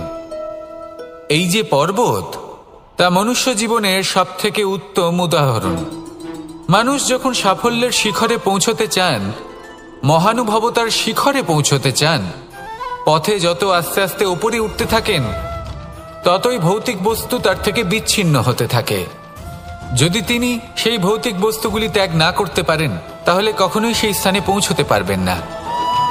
আর মানুষ যদি উচিত ত্যাগ করতে পারেন, পথে অগ্রসর হতে থাকেন, এগোতে থাকেন, তাহলে একদিন না একদিন তিনি মহানুভবতার, জ্ঞানের, সাফল্যের হিমের স্বাদ অবশ্যই লাভ করবেন। মনে রাখবেন, মানব জীবনে ত্যাগ হলো অত্যন্ত গুরুত্বপূর্ণ অংশ। আসুন আমার সাথে ভালোবেসে বলুন, রাধা রাধা।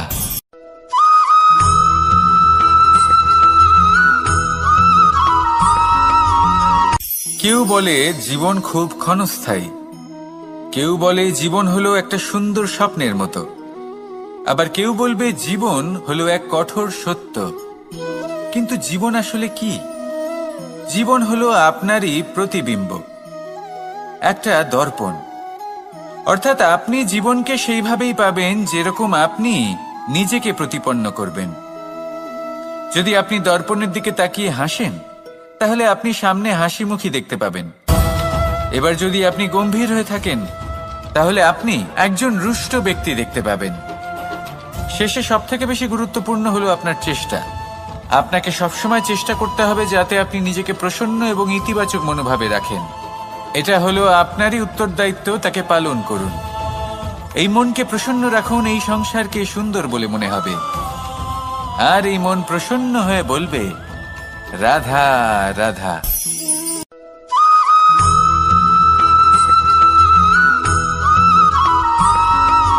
আমাদের শরীর প্রকৃতির সর্বশ্রেষ্ঠ রচনা।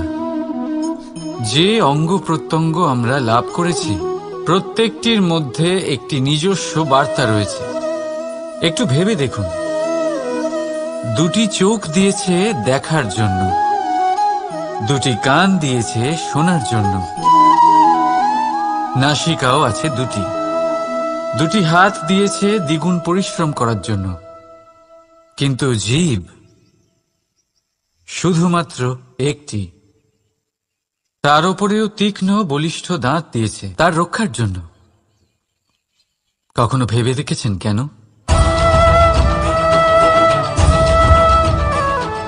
কারণ শব্দ আর শব্দের প্রয়োগ মানুষের সবচেয়ে বড় অস্ত্র, যার প্রয়োগ যত ভেবে চিন্তে করা যায় মানুষ তার জীবনে ততটাই উপরে উঠতে পারে।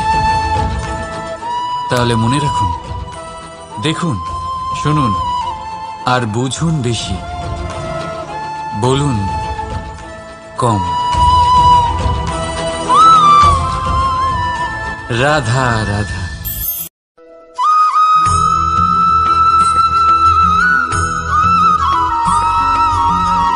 জীবন কিসের উপর নির্ভরশীল?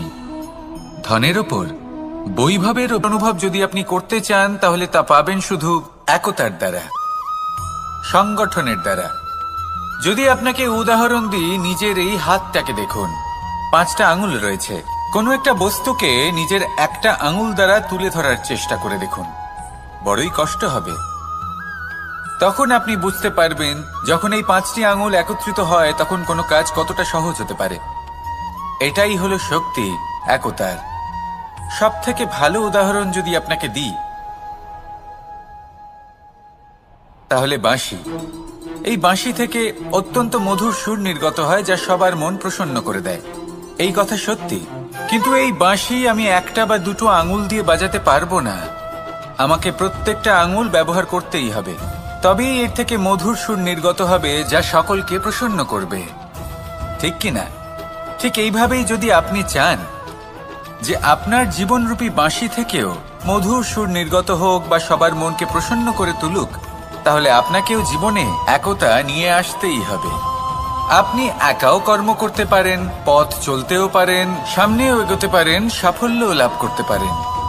কিন্তু যখন সকলে একসাথে এগোবেন, সেই পথে চলবেন, সেই কর্মই করবেন, তখন লক্ষ্যে অবশ্যই পৌঁছবেন, সাফল্য অবশ্যই লাভ করবেন। কিন্তু সেই সাফল্য এবং তার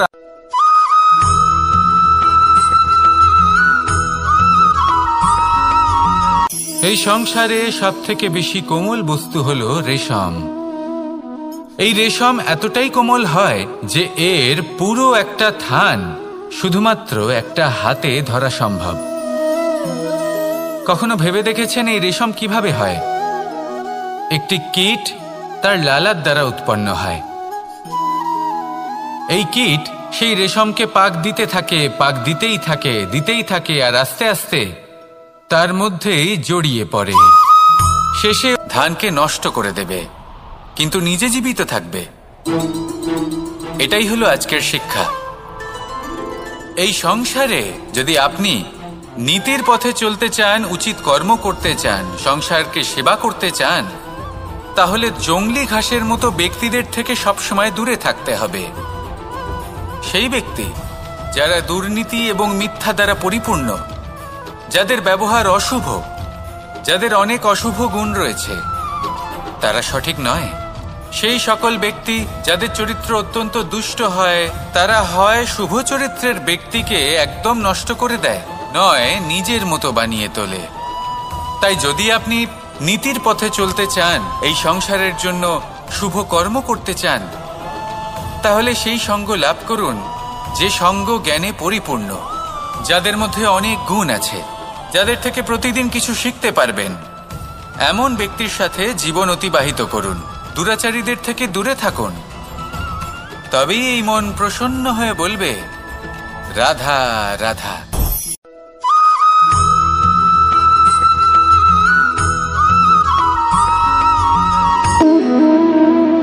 সম্পর্ক হলো আমাদের জীবনের একটি আধার।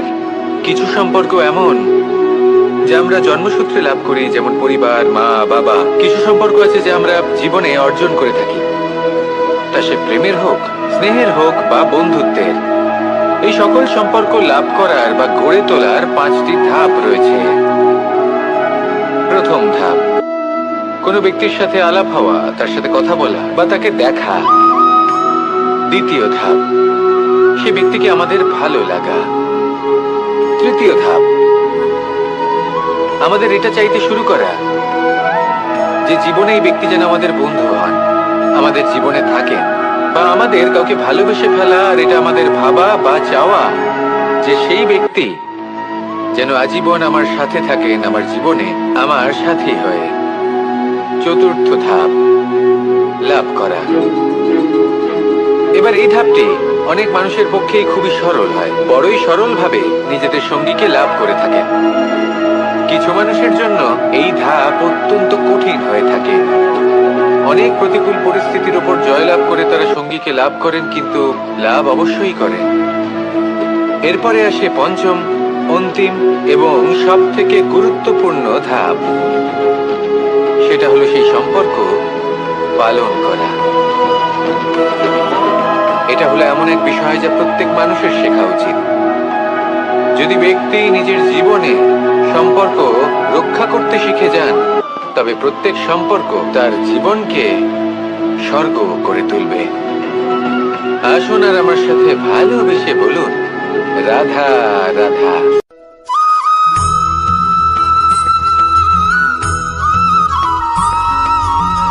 এমন অনেক ব্যক্তি রয়েছেন যারা ছোট ছোট অসফলতার কারণে আপনাকে এটা বলে দেবে যে আপনি কোনো কাজের নন, আপনি হলেন মূর্খ, আপনি কিছুই করতে পারবেন না। এইসব কথায় কখনোই বিশ্বাস করবেন না, কারণ আপনি এবং প্রত্যেকটি জীব এই পরমাত্মা এবং এই প্রকৃতির সৃষ্টি, যা অত্যন্ত বিশেষ। যদি আপনাকে উদাহরণ দিই, তাহলে একদিকে আছে তরোয়াল, একটা বড় লম্বা তরোয়াল, যার দ্বারা যুদ্ধ করা যায়, জয়লাভ করা যায়। আর অন্যদিকে রয়েছে একটা ছোট্ট সূচ, কিন্তু যে কাজ একটা ছোট্ট সূচ করতে পারে তা একটা তরোয়াল দ্বারা সম্ভব নয়। এর অর্থ হলো এটাই যে প্রত্যেকটা রচনা অত্যন্ত অমূল্য এবং অত্যন্ত বিশেষ হয়। তাহলে বিশ্বাস রাখুন যে আপনি অত্যন্ত বিশেষ একজন, আর প্রেমের সাথে বলুন, রাধা রাধা।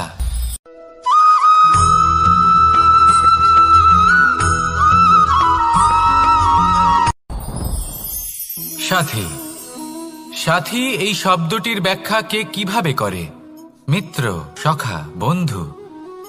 কিন্তু অর্থ একটাই, তিনি যিনি আপনার সঙ্গী হন আর তিনি যার সাথী আপনি হন। এবার সব থেকে বড় প্রশ্ন হলো এটাই যে তিনি কে হতে পারেন যাকে আপনি আপনার সাথী বলে মেনে নিতে পারেন, নিজের সখা, নিজের মিত্র, নিজের বন্ধু মেনে নিতে পারেন। আপনার সাথী হলেন তিনি যিনি দুঃখের সময় আপনার পাশে থাকবেন, আপনার হাত ধরে থাকবেন। আপনার সাথী হলেন তিনি যার হাত আপনি নিজের সুখের দিনে ধরে থাকবেন। সেই সাথীরই হাত ধরুন যিনি দুঃখে সবসময় আপনাকে সাহায্য করার জন্য তৎপর হয়ে থাকেন, আপনার পাশে থাকেন, আর যাকে সুখের দিনে আপনি আপনার সাথে রাখতে পারেন। আর যখন আপনার সাথে আপনার এই সাথী থাকবে, তখন আপনি এটা বুঝবেন যে যখন জীবনে দুঃখ আসে, তখন এই দুঃখ কমে যায়, সবার মধ্যে ভাগ হয়ে যায়। আর যদি তখন সুখ আসে, তাহলে সেটা সবার উপস্থিতিতে আরো বেড়ে যায়। এটাই হলো প্রেম, এটাই হলো ভালোবাসা, এটাই হলো সঙ্গ। যেমন সম্পর্ক আমার আর রাধার মাঝে। তাহলে আসুন আর আমার সাথে ভালোবেসে বলুন, রাধা রাধা।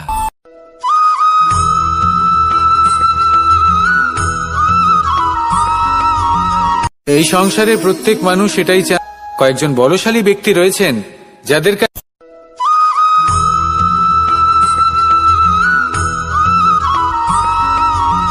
এই সংসারে কখনো কোনো ব্যক্তিকে তার বাইরের পোশাক দেখে বিচার করার চেষ্টা করবেন না। এটা খুব বড় ভুল করবেন। যেমন আমরা জীবনে অনেক সময় এমন করি, ধরুন কোথাও একটা গাছ দেখলাম, খুব বিশাল আকারের একটা গাছ, যেটা মাটির থেকে অনেক উঁচুতে পৌঁছে গেছে, যার বিশাল শাখা আছে। সেগুলো দেখে আমরা ভাবি যে এই গাছে হয়তো কত সুস্বাদু ফল আছে। আমরা সেই গাছের পরিচর্যা করতে থাকি। আবার অন্যদিকে হলো একটি তৃণ, যেটা মাটি থেকে কিছুটা উঁচুতে পৌঁছেছে, কিন্তু সেই তৃণর নিচে, মাটির নিচে অত্যন্ত সুস্বাদু ফল বা সবজি জন্ম নেয়, যা আমাদের স্বাস্থ্যের পক্ষে অত্যন্ত উপকারী। সেই জন্য কখনো আবরণ দেখে কাউকে বিচার করতে চেষ্টা করবেন না। তার বদলে এটা বোঝার চেষ্টা করুন যে আপনার সামনে যে ব্যক্তি আছে বা বস্তু আছে, তার বিশেষত্ব কি।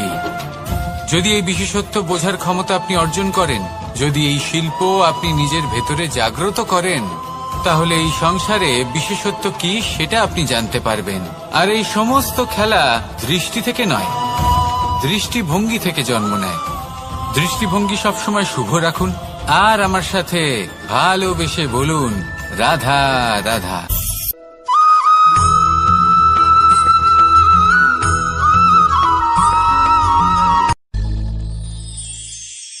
শিশিরের বিন্দু পাতার ওপর পড়ে আর তার গায়ে লেগে থাকে।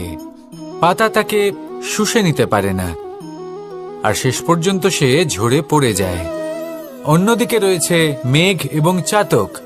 এদের মধ্যে অনেক দূরত্ব থাকে। মেঘ থাকে আকাশে আর চাতক থাকে ধরিত্রীতে। কিন্তু যখন এই মেঘ থেকে বৃষ্টি ঝরে পড়ে, এই চাতক কিন্তু সেই জলই পান করে, নয়তো সে তৃষ্ণার্ত থেকে যায়। এবার অন্যদিকে দেখলাম শিশির বিন্দু আর পাতার এই সম্পর্ক। এরা খুব কাছাকাছি থাকে, ঘনিষ্ঠও থাকে।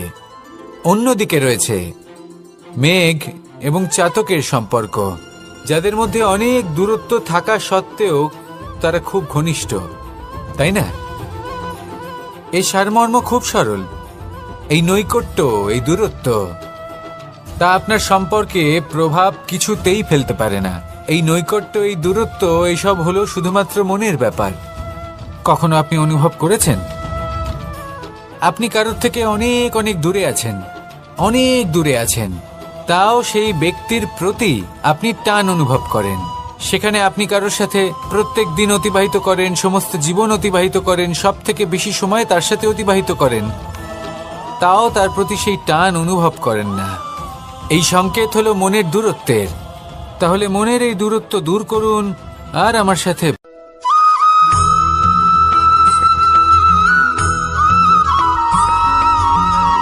কেউ বলে জীবন খুব ক্ষণস্থায়ী, কেউ বলে জীবন হলো একটা সুন্দর স্বপ্নের মতো, আবার কেউ বলবে জীবন হলো এক কঠোর সত্য। কিন্তু জীবন আসলে কি? জীবন হলো আপনারই প্রতিবিম্ব, একটা দর্পণ। অর্থাৎ আপনি জীবনকে সেইভাবেই পাবেন যেরকম আপনি নিজেকে প্রতিপন্ন করবেন। যদি আপনি দর্পণের দিকে তাকিয়ে হাসেন, তাহলে আপনি সামনে হাসি মুখী দেখতে পাবেন। এবার যদি আপনি গম্ভীর হয়ে থাকেন, তাহলে আপনি একজন রুষ্ট ব্যক্তি দেখতে পাবেন। শেষে সবথেকে বেশি গুরুত্বপূর্ণ হলো আপনার চেষ্টা। আপনাকে সবসময় চেষ্টা করতে হবে যাতে আপনি নিজেকে প্রসন্ন এবং ইতিবাচক মনোভাবে রাখেন। এটা হলো আপনারই উত্তরদায়িত্ব, তাকে পালন করুন। এই মনকে প্রসন্ন রাখুন, এই সংসারকে সুন্দর বলে মনে হবে। আর এই মন প্রসন্ন হয়ে বলবে, রাধা রাধা।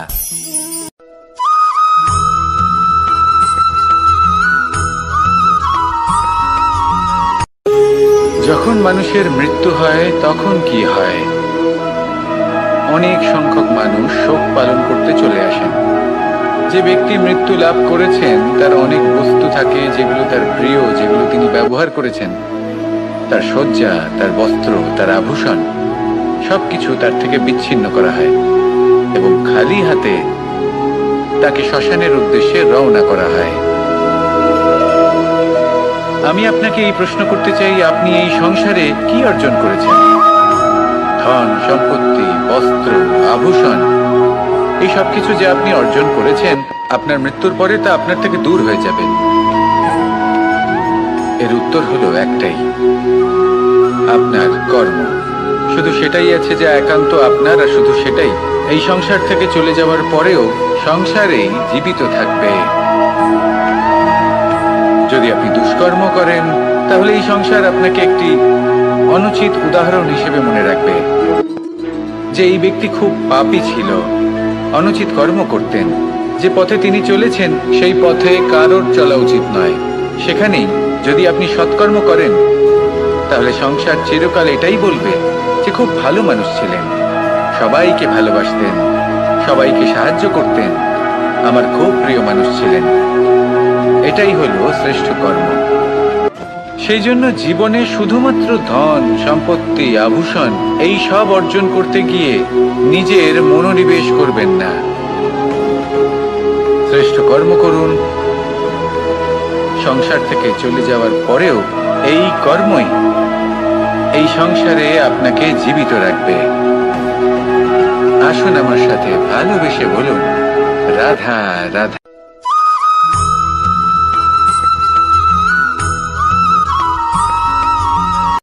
সংসারে আমাদের জীবনে যখন কোনো সুখ বা দুঃখ আসে, তার জন্য আমরা কাউকে না কাউকে অবশ্যই দায়ী করে থাকি, তাই না? এই ব্যক্তি আমাদের সাথে এরকম কাজ করেছেন, তাই আমার সাথে এমন হলো। ওই ব্যক্তি যদি এমনটা না করতেন, তাহলে আজ আমি ওই স্থানে পৌঁছতে পারতাম।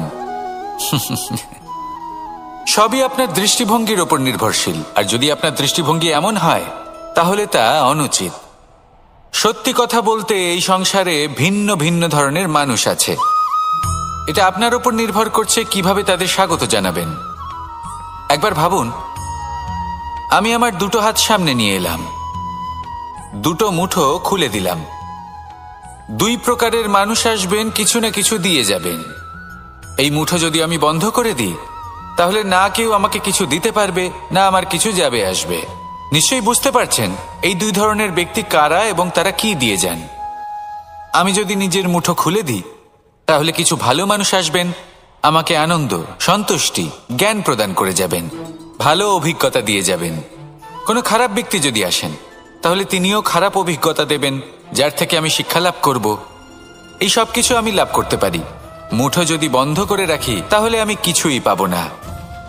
দেখুন, এই সংসারে প্রত্যেকের জীবনে এইরকম। প্রত্যেকের জীবনে সবকিছুই আছে, ভালো খারাপ দুই মানুষই আছে। ভালো অভিজ্ঞতা আছে, খারাপ অভিজ্ঞতা আছে। নির্ভর করছে আপনার উপর যে আপনি কি করবেন, এনাদের স্বাগত কিভাবে জানাবেন, কার থেকে কি বুঝবেন, কি শিখতে পারবেন, আর কোন দৃষ্টিভঙ্গি নিয়ে অগ্রসর হবেন। এটাই নির্ধারণ করবে যে আপনার জীবন কেমন হবে। আসুন আমার সাথে ভালোবেসে বলুন, রাধা রাধা।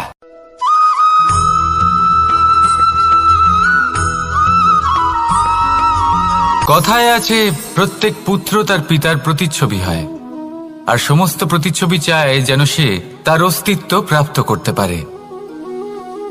পুত্র চায় সে যেন তার পিতার মতো হয়, বা কখনো কখনো তার থেকেও শ্রেষ্ঠ হয়। সেটা কোনো অনুচিত ব্যাপার নয়। অনুচিত তখন হয় যখন পুত্র নিজের পিতার মতো হবার স্বপ্ন পূরণ করতে গিয়ে বা তার থেকেও শ্রেষ্ঠ হওয়ার স্বপ্ন পূরণে অনুচিত পথের আশ্রয় নেয়। কারণ তারপরে সে তার পিতার গুণগুলি আত্মসাৎ করতে চায় না। সে শুধুই এটা চায় যে সংসারের চোখে যেন আমি শ্রেষ্ঠ প্রমাণিত হই। এটা অনুচিত। সংসারে এমন অনেক মানুষ আছেন যারা এই কারণে শ্রেষ্ঠ হওয়ার চেষ্টা করেন যাতে তার পরিবারের, তার পিতার সম্মান বৃদ্ধি পায়। এমনও মানুষ থাকেন, আর এটাই হলো পার্থক্য উদ্দেশ্যের। মনে রাখবেন, যদি আপনার উদ্দেশ্য শুভ হয় তাহলে পথও শুভ হবে, যদি আপনার উদ্দেশ্য অশুভ হয় তাহলে পথও অশুভ হবে। তাহলে নিজের পিতার মতো হবার চেষ্টা অবশ্যই করুন, তার থেকেও শ্রেষ্ঠ হওয়ার চেষ্টা অবশ্যই করুন, কিন্তু মনে রাখবেন আপনার সংকল্প আর আপনার উদ্দেশ্য এই দুই শুভ হওয়া উচিত। তাহলে আসুন আর আমার সাথে ভালোবেসে বলুন, রাধা রাধা।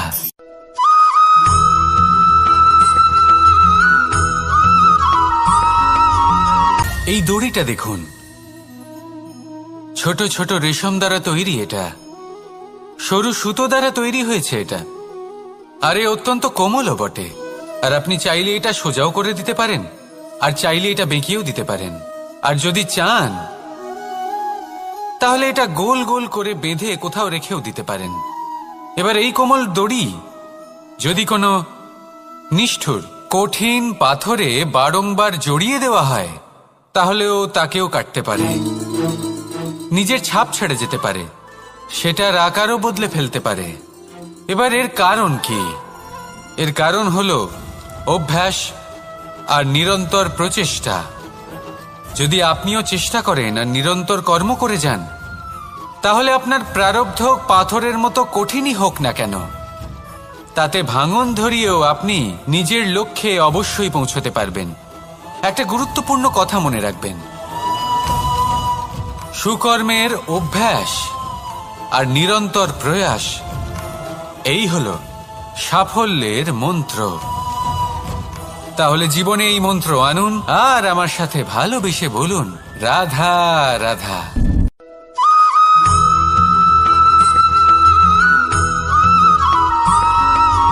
জীবনে অগ্রসর হওয়ার জন্য আমাদের কাকে প্রয়োজন হয়? মাতা পিতা, বন্ধু, প্রেম, সাহায্য, অর্থ, পরিশ্রম, আশা। ভিন্ন ভিন্ন মানুষ ভিন্ন ভিন্ন বিকল্প চয়ন করে। যদি আমি আপনাকে বলি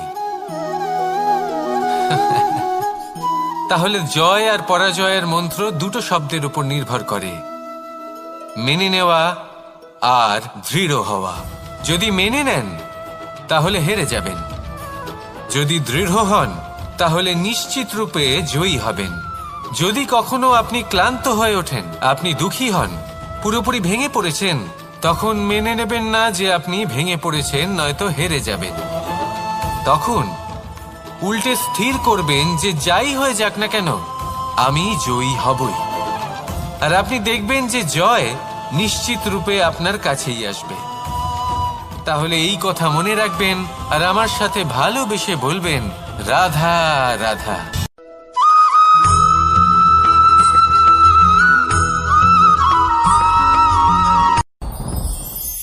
সাথী। সাথী এই শব্দটির ব্যাখ্যা কে কিভাবে করে? মিত্র, সখা, বন্ধু। কিন্তু অর্থ একটাই, তিনি যিনি আপনার সঙ্গী হন আর তিনি যার সাথী আপনি হন।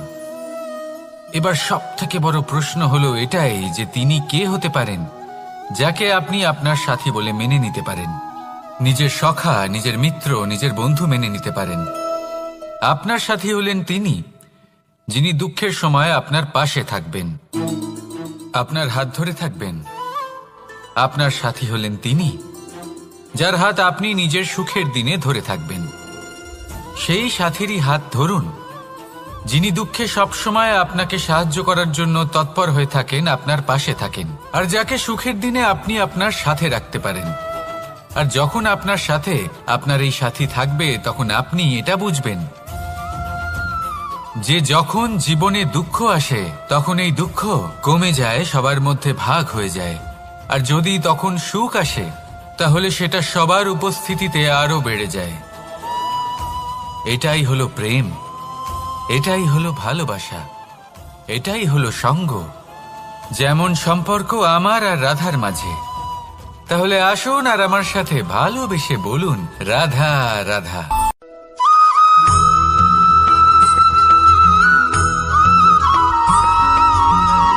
জীবন কিসের উপর নির্ভরশীল?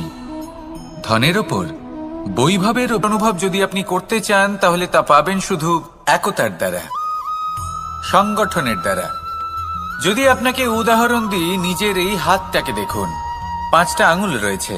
কোনো একটা বস্তুকে নিজের একটা আঙুল দ্বারা তুলে ধরার চেষ্টা করে দেখুন, বড়ই কষ্ট হবে। তখন আপনি বুঝতে পারবেন যখন এই 5টি আঙুল একত্রিত হয় তখন কোনো কাজ কতটা সহজ হতে পারে। এটাই হলো শক্তি, একতার। সব থেকে ভালো উদাহরণ যদি আপনাকে দিই তাহলে বাঁশি। এই বাঁশি থেকে অত্যন্ত মধুর সুর নির্গত হয় যা সবার মন প্রসন্ন করে দেয়। এই কথা সত্যি, কিন্তু এই বাঁশি আমি একটা বা দুটো আঙুল দিয়ে বাজাতে পারবো না। আমাকে প্রত্যেকটা আঙুল ব্যবহার করতেই হবে, তবেই এর থেকে মধুর সুর নির্গত হবে যা সকলকে প্রসন্ন করবে, ঠিক কিনা? ঠিক এইভাবেই যদি আপনি চান যে আপনার জীবনরূপী বাঁশি থেকেও মধুর সুর নির্গত হোক বা সবার মনকে প্রসন্ন করে তুলুক, তাহলে আপনাকেও জীবনে একতা নিয়ে আসতেই হবে। আপনি একাও কর্ম করতে পারেন, পথ চলতেও পারেন, সামনেও এগোতে পারেন, সাফল্যও লাভ করতে পারেন। কিন্তু যখন সকলে একসাথে এগোবেন, সেই পথে চলবেন, সেই কর্মই করবেন, তখন লক্ষ্যে অবশ্যই পৌঁছবেন, সাফল্য অবশ্যই লাভ করবেন। কিন্তু সেই সাফল্য এবং তার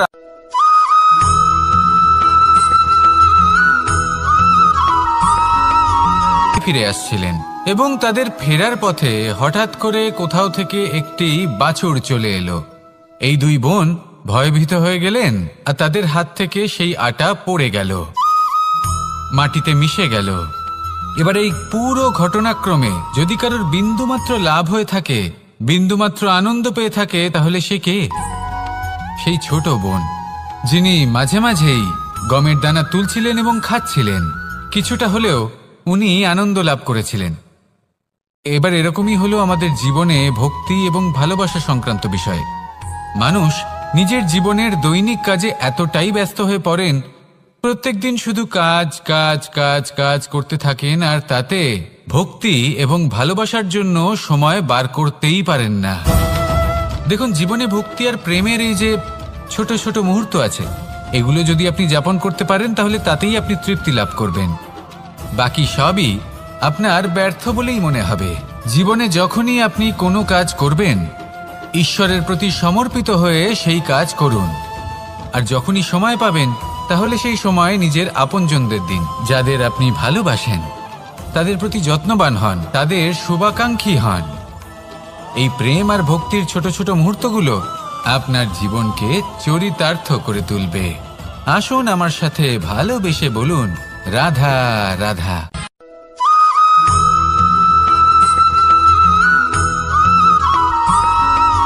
মানুষের একটি সমস্যা আছে যে মানুষ সাফল্যকে মাপতে থাকেন, লোকে বলে যে ওর ভবিষ্যৎ সেটাই হতে পারে, অনুমান করে ফেলেন। আর এই রাজাকে দেখুন, উনি তো কত সুখী হবেন, উনি তো জগতের সব থেকে অধিক সুখী মানুষ, কত সুখ সুবিধা আছে ওনার কাছে, ধারণা করে ফেলেন। তবে সত্য তো এটাই যে কারোর ব্যক্তিত্বের বিষয়ে, তাদের ভবিষ্যতের বিষয়ে আপনি পূর্ণ সত্য কখনোই বলতে পারবেন না, শুধু অনুমান করতে পারবেন। আর এই অনুমান করে সত্যি কোনো লাভ হয় না, কারণ এই কাল সেটা হলো অত্যন্ত শক্তিশালী। কালো থেকে কালোতর কয়লাকেও হিরেতে পরিণত করতে পারে, অনেক বড় বড় রাজাকেও বিদূষক বানিয়ে ফেলতে পারে এক মুহূর্তেই। তাহলে আপনি অনুমান করে কি লাভ? কি পেলেন অনুমান করে? সেই জন্য কারোর বিষয়ে কোনো অনুমান করবেন না, তার ভবিষ্যতের বিষয়ে অনুমান করতে যাবেন না, কারোর বিষয়ে কোনো ধারণা করে নেবেন না। কিছু করতে হলে ভালোবাসুন, সবার মধ্যে ভালোবাসা ছড়ান, সবার মধ্যে ধন্যাত্মক ভাব ছড়ান। এই মন প্রসন্ন হয়ে বলবে, রাধা রাধা।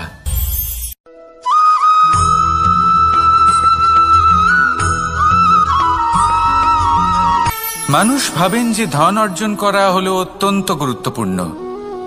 তিনি আজীবন ধন অর্জন করতে থাকেন, ধন অর্জন করার চেষ্টা করতে থাকেন। সে যাই হয়ে যাক না কেন, পরিশ্রম করতে থাকেন। স্বাস্থ্যের দিকে নজর দেন না, না উচিত সময় খাবার খান, না উচিত সময় ঘুমোতে যান, না পর্যাপ্ত সময় পর্যন্ত ঘুমন, কিছুই না। ধন অর্জন করতেই থাকেন, করতেই থাকেন। আর কিছু সময় পরে যখন তিনি অসংখ্য ধন লাভ করে ফেলেন, তখন তার সাথে ওনার শরীরে অনেক রোগ বাসা বাঁধে। এইসব রোগের উপচার করতে করতে সেই সমস্ত ধন যা উনি অর্জন করেছেন তা তিনি ব্যয় করে ফেলেন। শেষ পর্যন্ত কি হয়?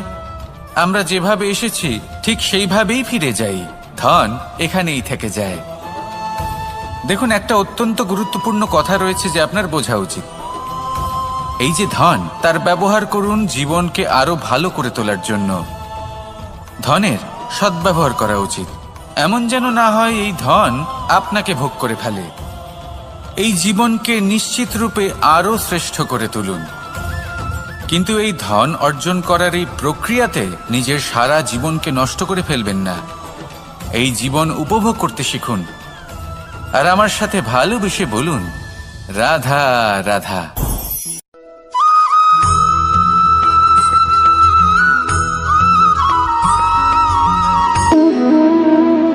সম্পর্ক হলো আমাদের জীবনের একটি আধার। কিছু সম্পর্ক এমন যা আমরা জন্মসূত্রে লাভ করি, যেমন পরিবার, মা, বাবা। কিছু সম্পর্ক আছে যা আমরা জীবনে অর্জন করে থাকি, তা সে প্রেমের হোক, স্নেহের হোক বা বন্ধুত্বের। এই সকল সম্পর্ক লাভ করার বা গড়ে তোলার 5টি ধাপ রয়েছে। প্রথম ধাপ, কোনো ব্যক্তির সাথে আলাপ হওয়া, তার সাথে কথা বলা বা তাকে দেখা। দ্বিতীয় ধাপ, সে ব্যক্তিকে আমাদের ভালো লাগা। তৃতীয় ধাপ,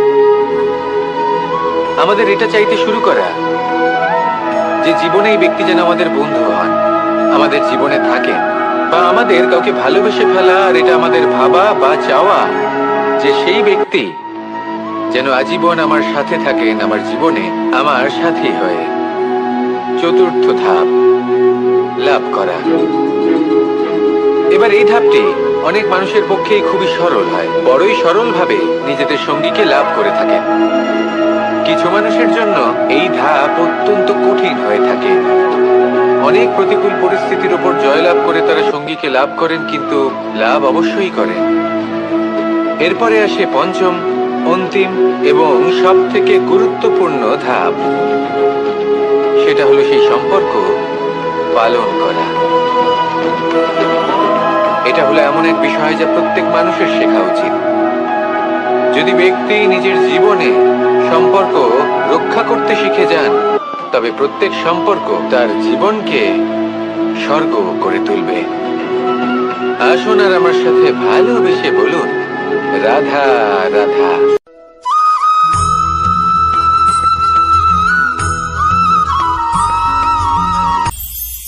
এটা হলো ধান গাছ। এর থেকে যে চাল উৎপন্ন হয় তা মানুষ গ্রহণ করে। এই সংসারে আপনি কি নিয়ে তুলনা করবেন, যেখানে সূর্যদেব চন্দ্রমা দুজনেই আছেন, দুজনেই হলেন বিশেষ, দুজনেই নিজ নিজ সময়ে উদিত হন। এদের মধ্যে একজন না থাকলে তাহলে আমাদের জীবন কঠিন হয়ে পড়বে। ঠিক সেইভাবেই আপনি যদি একটা বড় রেখা অঙ্কন করেন, তাহলে অন্য রেখাটি ছোট হয়ে পড়ে না, সে তেমনই থাকে যেমনটা সে ছিল। আপনার অস্তিত্ব কখনো ছোট বা বড় হতে পারে না। শুধু তুলনা করার জন্য আপনার এটা মনে হতে পারে। যদি আপনি যুদ্ধ করতে চান, আপনার তলোয়ারের প্রয়োজন পড়বে। যদি বস্ত্র তৈরি করতে চান, এত বড় তলোয়ার দিয়ে কিছুই হবে না, তখন প্রয়োজন পড়বে একটা ছোট্ট সূচের। তাই তুলনা করবেন না, না নিজেকে ছোট মনে করবেন, না অন্য কাউকে। সবার সাথে সহযোগিতা করুন, আর যদি তুলনা করতেই হয় নিজের সাথে করুন, যে কাল আমি কেমন ব্যক্তি ছিলাম, আজ কি তার থেকে শ্রেষ্ঠ হয়ে উঠতে পেরেছি। ভেবে দেখুন ভবিষ্যতে গিয়ে আপনি কতটা শ্রেষ্ঠ ব্যক্তি হতে পারেন।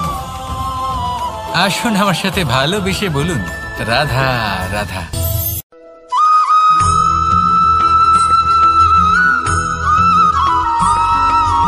ফিরে আসছিলেন এবং তাদের ফেরার পথে হঠাৎ করে কোথাও থেকে একটি বাছুর চলে এলো। এই দুই বোন ভয়ভীত হয়ে গেলেন, আর তাদের হাত থেকে সেই আটা পড়ে গেল, মাটিতে মিশে গেল। এবার এই পুরো ঘটনাক্রমে যদি কারোর বিন্দুমাত্র লাভ হয়ে থাকে, বিন্দুমাত্র আনন্দ পেয়ে থাকে, তাহলে সে কে? সেই ছোট বোন, যিনি মাঝে মাঝেই গমের দানা তুলছিলেন এবং খাচ্ছিলেন। কিছুটা হলেও উনি আনন্দ লাভ করেছিলেন। এবার এরকমই হলো আমাদের জীবনে ভক্তি এবং ভালোবাসা সংক্রান্ত বিষয়। মানুষ নিজের জীবনের দৈনিক কাজে এতটাই ব্যস্ত হয়ে পড়েন, প্রত্যেক দিন শুধু কাজ কাজ কাজ কাজ করতে থাকেন, আর তাতে ভক্তি এবং ভালোবাসার জন্য সময় বার করতেই পারেন না। দেখুন, জীবনে ভক্তি আর প্রেমের এই যে ছোট ছোট মুহূর্ত আছে, এগুলো যদি আপনি যাপন করতে পারেন, তাহলে তাতেই আপনি তৃপ্তি লাভ করবেন। বাকি সবই আপনার ব্যর্থ বলেই মনে হবে। জীবনে যখনই আপনি কোনো কাজ করবেন, ঈশ্বরের প্রতি সমর্পিত হয়ে সেই কাজ করুন। আর যখনই সময় পাবেন, তাহলে সেই সময় নিজের আপনজনদের দিন, যাদের আপনি ভালোবাসেন, তাদের প্রতি যত্নবান হন, তাদের শুভাকাঙ্ক্ষী হন। এই প্রেম আর ভক্তির ছোট ছোট মুহূর্তগুলো আপনার জীবনকে চরিতার্থ করে তুলবে। আসুন আমার সাথে ভালোবেসে বলুন, রাধা রাধা।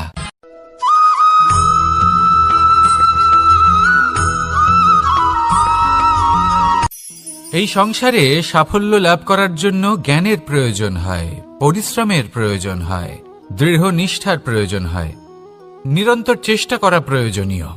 কিন্তু আরো কিছু আছে যা অত্যন্ত প্রয়োজনীয় এবং গুরুত্বপূর্ণ। তা হলো ভালো বন্ধু। তাদের থাকা অত্যন্ত প্রয়োজনীয়। যদি ভালো বন্ধু থাকে, তাহলে সময় এলে তারা ঢাল হয়ে আপনাকে সুরক্ষা করবেন। সময় এলে অস্ত্রের মতো শত্রুকে সংহারও করবেন। যদি তিনি জ্ঞানী হন, তাদের মধ্যে সদ্গুণ থাকে, তাহলে এই সব গুণ আপনার মধ্যেও প্রবেশ করবে। তাহলে সাফল্যের জন্য ভালো বন্ধু পাওয়া অত্যন্ত প্রয়োজনীয়। কিন্তু শুধু বন্ধু কেন, ভালো শত্রুও থাকা প্রয়োজনীয়। এবার আপনি ভাববেন, এ আমি কি বললাম? যদি আপনার জীবনেও ভালো অর্থাৎ শক্তিশালী শত্রু থাকে তাহলে আপনিও শক্তিশালী হতে থাকবেন। এই শত্রু আপনাকে প্রেরিত করবে আরো বেশি শক্তিশালী হয়ে ওঠার। কখনো কোনো হরিণকে দেখুন, তীব্র গতিতে দৌড়তে থাকে। কেন তীব্র গতিতে দৌড়য়? এই কারণে নয় যে কোথাও তার জন্য মধুর ঘাস অপেক্ষা করে রয়েছে, না, সে এই কারণে তীব্র গতিতে দৌড়য় কারণ সেটা না করলে তার পেছনে একটি সিংহ আছে যে ওকে নিজের ভোজন করে ফেলবে। তাই জীবনে বিপদ, সংকট এই সবকিছুও হলো অত্যন্ত গুরুত্বপূর্ণ। তার সম্মুখীন হতে শিখুন আর আমার সাথে ভালোবেসে বলুন, রাধা রাধা।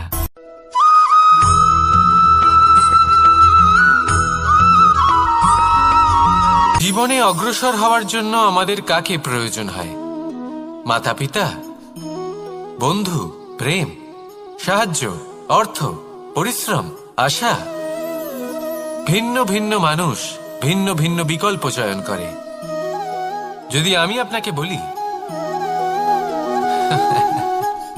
তাহলে জয় আর পরাজয়ের মন্ত্র দুটো শব্দের উপর নির্ভর করে, মেনে নেওয়া আর দৃঢ় হওয়া। যদি মেনে নেন তাহলে হেরে যাবেন, যদি দৃঢ় হন তাহলে নিশ্চিত রূপে জয়ী হবেন। যদি কখনো আপনি ক্লান্ত হয়ে ওঠেন, আপনি দুঃখী হন, পুরোপুরি ভেঙে পড়েছেন, তখন মেনে নেবেন না যে আপনি ভেঙে পড়েছেন, নয়তো হেরে যাবেন। তখন উল্টে স্থির করবেন যে যাই হয়ে যাক না কেন আমি জয়ী হবই। আর আপনি দেখবেন যে জয় নিশ্চিত রূপে আপনার কাছেই আসবে। তাহলে এই কথা মনে রাখবেন আর আমার সাথে ভালোবেসে বলবেন, রাধা রাধা।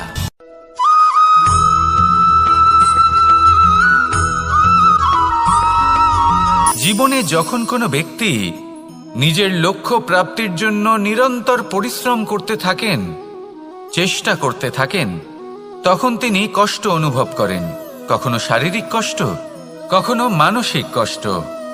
এবার উনি এটা ভাবতে থাকেন যে আমি কি উচিত করছি নাকি অনুচিত করছি। কারণ অন্যদিকে এমন একজন ব্যক্তিও আছেন যিনি একদমই পরিশ্রম চেষ্টা করছেন না।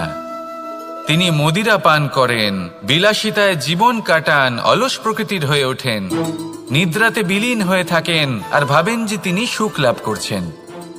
কিন্তু এরকম কেন হয়? কারণ যখন আমরা সৎ পথে থাকি, উচিত পথে চলি, লক্ষ্য প্রাপ্ত করার জন্য চেষ্টা করতে থাকি, তখন আমাদের ভেতর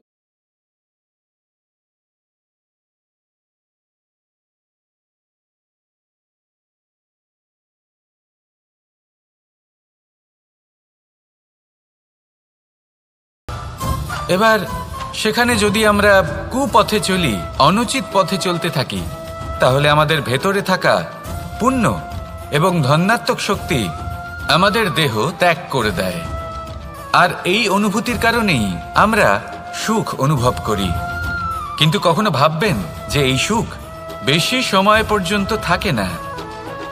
সেই জন্য সবসময় মনে রাখবেন, যদি আপনি জানেন যে এটাই আপনার লক্ষ্য, এটাই উচিত পথ, শুভ পথ, তাতে নিরন্তরভাবে এগিয়ে যেতে চেষ্টা করতে থাকুন। এই কষ্ট আপনাকে সুখের পরাকাষ্ঠায় কখন পৌঁছে দেবে তা আপনি জানতেই পারবেন না।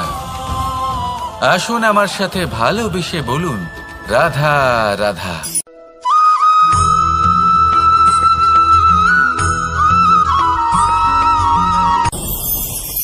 ভয়ের সাথে আমরা সবাই পরিচিত, কষ্টও আমরা সবাই পেয়েছি।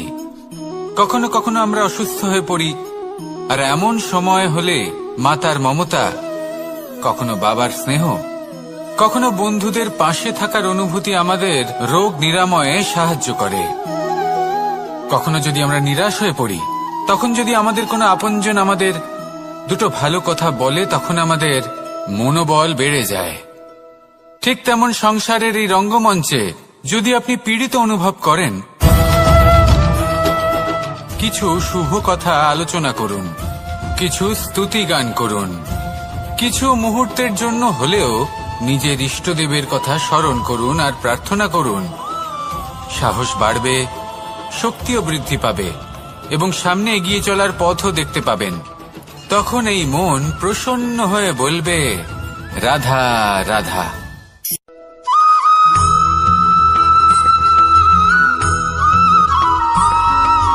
প্রত্যেক মানুষ, কোনো ব্যক্তি যিনি সবথেকে বেশি শক্তিশালী, আপনি যদি তার সামনে যান তাহলে উনি আপনার অন্তরের শক্তিকে বাইরে বের করে আনবে, আপনার অন্তরের লুকিয়ে থাকা শক্তিকে জাগ্রত করতে প্রেরণা প্রদান করবে।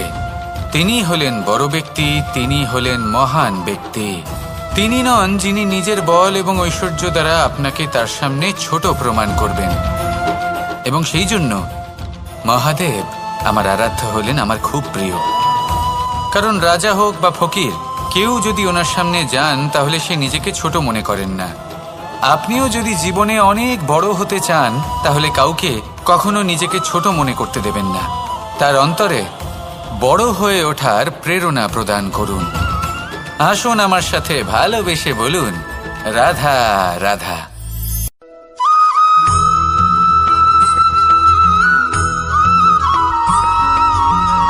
পুরুষার্থ। শাস্ত্রে 4 ধরনের পুরুষার্থের কথা বলা হয়েছে। প্রথম হলো ধর্ম। আপনি কি জানেন এই ধর্ম আসলে কি? আপনার কি মনে হয় ধর্ম আসলে কি? কোনো বিশেষ ঈশ্বরকে মানাই কি ধর্ম বলা হয়? নাকি কোনো বিশেষ রীতি পালন করাই হলো ধর্ম? নাকি কোনো বিশেষ সাহিত্যকে সর্বশ্রেষ্ঠ মনে করাই হলো ধর্ম? না, ধর্ম হলো সেটা যাকে ধারণ করা যেতে পারে। আর ধারণ শুধু সেটাই করা যায় যা পবিত্র। পবিত্র শুধু তাকেই বলা হয় যা নিঃস্বার্থ, যার মধ্যে শাসন করার কোনো ইচ্ছে নেই, যা সরলভাবেই প্রবাহমান, জল এবং বায়ুর মতো। যখন কোনো ব্যক্তি ধর্মকে ধারণ করেন এবং সেই ধর্ম সেই ব্যক্তিকে রক্ষা করে, তখন তাকে ধর্ম বলা হয়। ধর্ম যা রক্ষা করে অহংকার থেকে, খারাপ চিন্তার হাত থেকে। সেই জন্য পুরুষার্থ গড়ে তোলার আগে, ধর্ম পালন করার আগে ধর্মের প্রকৃত অর্থ কি সেটা বুঝে নিন। এটা জেনে রাখুন যে সমস্ত ধর্মের আধার, সমস্ত ধর্মের ভিত শুধুমাত্র ভালোবাসা। আসুন আর এই ভালোবাসার সাথেই বলুন, রাধা রাধা।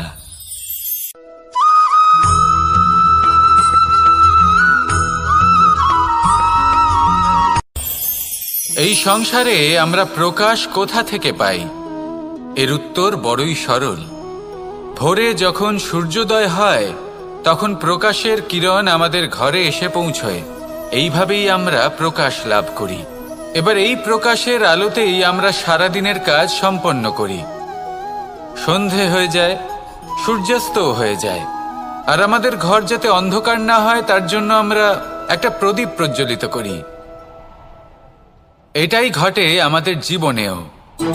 এবার প্রবাহমান আয়ুর সাথে আমরা আমাদের অন্তরে যদি একটা প্রদীপ প্রজ্বলিত করে নিই তাহলে বিষয়টাই অন্যরকম হবে।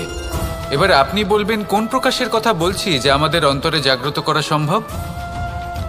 আমাদের আত্মার মাঝে প্রেমের প্রকাশ জাগ্রত করার কথা বলছি। কারণ আমাদের এই জীবন এও হলো দিনের আলোর মতো। আজ প্রকাশ আছে, কিন্তু কোনোদিন অবশ্যই অস্ত হবে। কিন্তু অস্ত হবার আগে যদি আমরা আমাদের আত্মার মাঝে প্রেমের এই প্রকাশ উজ্জ্বলিত করে নিই তাহলে আমাদের সন্ধ্যাকালও আমরা আনন্দে এবং প্রেমে যাপন করব। তাহলে আসুন আর আমার সাথে ভালোবেসে বলুন, রাধা রাধা।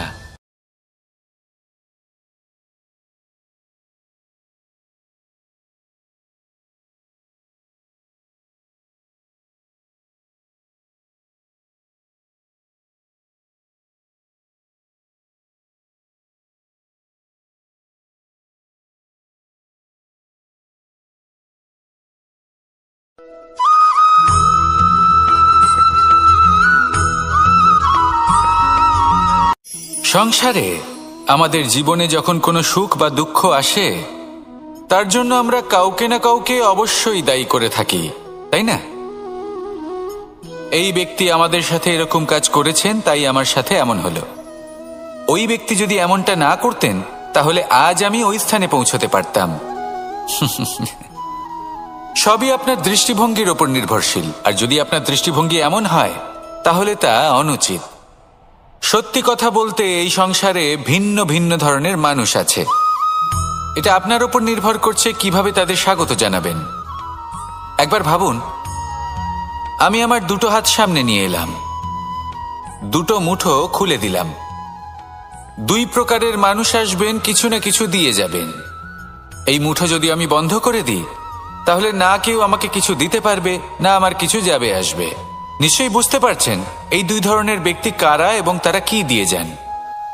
আমি যদি নিজের মুঠো খুলে দিই তাহলে কিছু ভালো মানুষ আসবেন, আমাকে আনন্দ, সন্তুষ্টি, জ্ঞান প্রদান করে যাবেন, ভালো অভিজ্ঞতা দিয়ে যাবেন।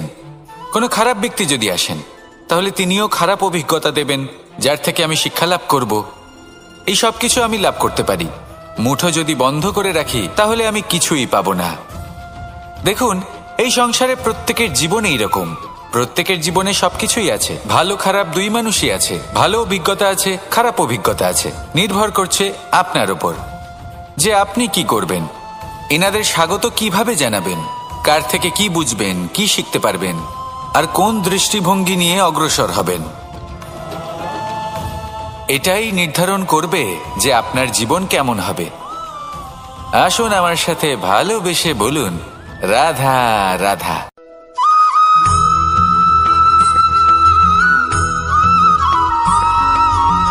ভালো, শুধু ওনাদের কঠোর ব্যবহার দেখলে আমরা একটু ভয় পেয়ে যাই।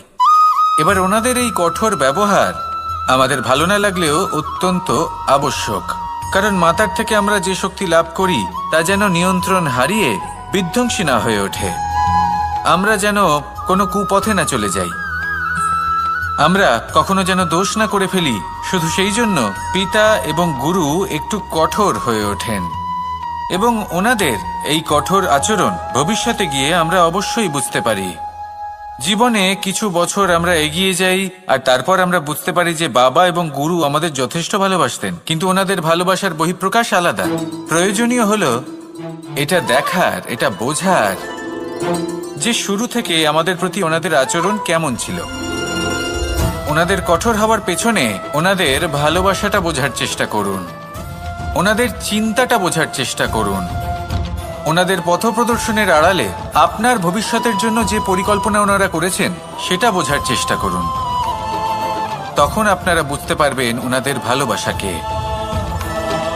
আপনার মনের মধ্যে আপনা থেকেই ওনাদের প্রতি সম্মান জেগে উঠবে। নিজের পিতা এবং নিজের গুরু এই দুজনের প্রতি কৃতজ্ঞতা প্রকাশ করুন আর আমার সাথে ভালোবেসে বলুন, রাধা রাধা।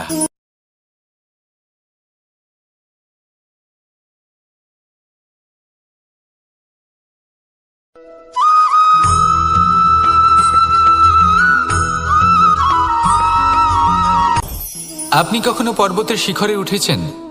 আপনি দেখতে পাবেন পর্বতের পদতলে প্রচুর সুন্দর ফুল রয়েছে, সবুজ বনানী রয়েছে। যত আপনি ওপরে উঠতে থাকবেন তত ফুল কমতে থাকবে, সবুজ বনানী কমতে থাকবে। আরো কিছুটা ওপরে উঠলে কাঁটা জাতীয় গাছ দেখতে পাবেন, শুকনো গাছ দেখতে পাবেন। আরো যদি ওপরে ওঠেন তাহলে পাষাণ দেখতে পাবেন। আরো ওপরে উঠলে হিমখণ্ড দেখতে পাবেন। এই যে পর্বত, তা মনুষ্য জীবনের সবথেকে উত্তম উদাহরণ। মানুষ যখন সাফল্যের শিখরে পৌঁছতে চান, মহানুভবতার শিখরে পৌঁছতে চান, পথে যত আস্তে আস্তে উপরে উঠতে থাকেন ততই ভৌতিক বস্তু তার থেকে বিচ্ছিন্ন হতে থাকে। যদি তিনি সেই ভৌতিক বস্তুগুলি ত্যাগ না করতে পারেন তাহলে কখনোই সেই স্থানে পৌঁছতে পারবেন না। আর মানুষ যদি উচিত ত্যাগ করতে পারেন, পথে অগ্রসর হতে থাকেন, এগোতে থাকেন, তাহলে একদিন না একদিন তিনি মহানুভবতার, জ্ঞানের, সাফল্যের হিমের স্বাদ অবশ্যই লাভ করবেন। মনে রাখবেন, মানব জীবনে ত্যাগ হলো অত্যন্ত গুরুত্বপূর্ণ অংশ। আসুন আমার সাথে ভালোবেসে বলুন, রাধা রাধা।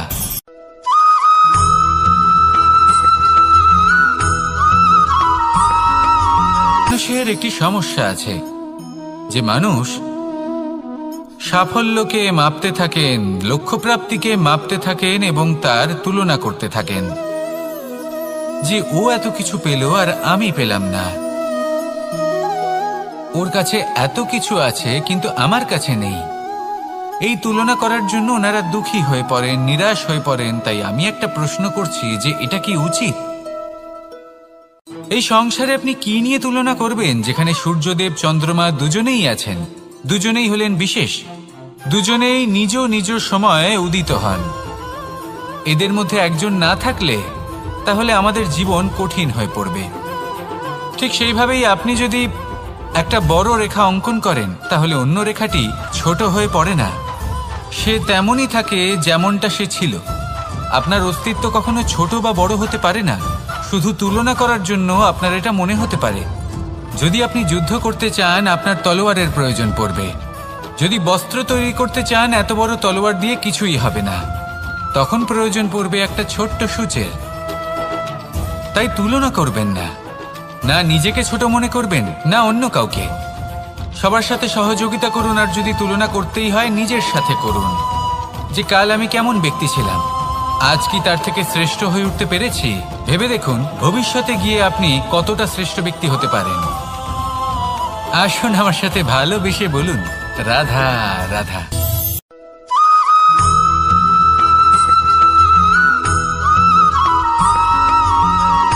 জীবন কিসের উপর নির্ভরশীল? ধনের ওপর, বৈভবের অনুভব যদি আপনি করতে চান তাহলে তা পাবেন শুধু একতার দ্বারা, সংগঠনের দ্বারা। যদি আপনাকে উদাহরণ দিই, নিজের এই হাতটাকে দেখুন, 5টা আঙুল রয়েছে।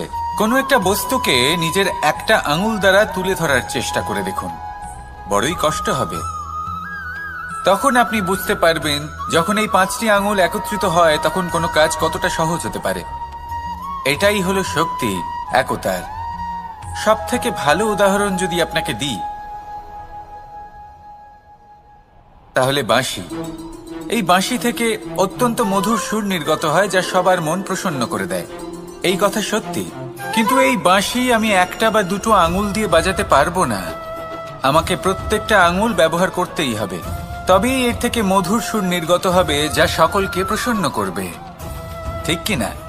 ঠিক এইভাবেই যদি আপনি চান যে আপনার জীবনরূপী বাঁশি থেকেও মধুর সুর নির্গত হোক বা সবার মনকে প্রসন্ন করে তুলুক, তাহলে আপনাকেও জীবনে একতা নিয়ে আসতেই হবে। আপনি একাও কর্ম করতে পারেন, পথ চলতেও পারেন, সামনেও এগোতে পারেন, সাফল্যও লাভ করতে পারেন। কিন্তু যখন সকলে একসাথে এগোবেন, সেই পথে চলবেন, সেই কর্মই করবেন, তখন লক্ষ্যে অবশ্যই পৌঁছবেন, সাফল্য অবশ্যই লাভ করবেন। কিন্তু সেই সাফল্য এবং তার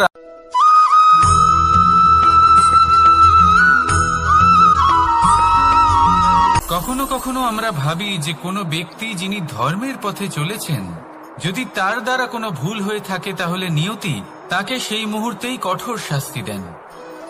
কিন্তু সেই সব মানুষ যারা সংসারের সব থেকে বড় অধর্মী, বহু নিকৃষ্ট মানের কাজ করেন, তাদের নিয়তি অনেক সুযোগ দেন।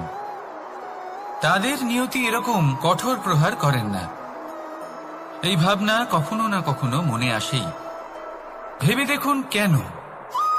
আসলে জীবনকে বেশিরভাগ মানুষ একভাবেই দেখে থাকেন, বিভিন্ন স্তরে একে দেখা উচিত।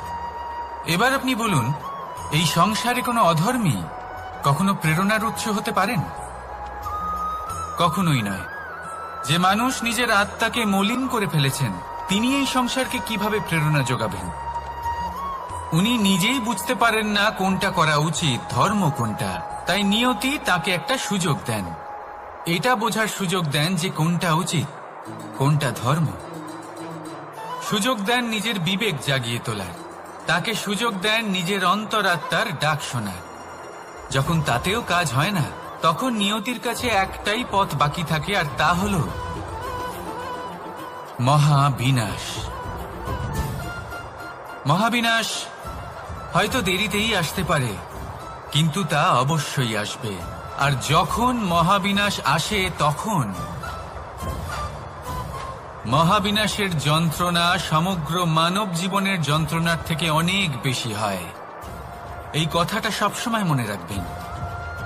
আর অন্যদিকে যে মানুষ ধর্মের পথে চলছেন, তার দ্বারা যদি কোনো ভুল হয়ে থাকে, তখন নিয়তি তার পরীক্ষা নেন। কিছুক্ষণের জন্য মানুষের মনে হতে পারে নিয়তি তাকে কঠোর শাস্তি দিয়েছেন,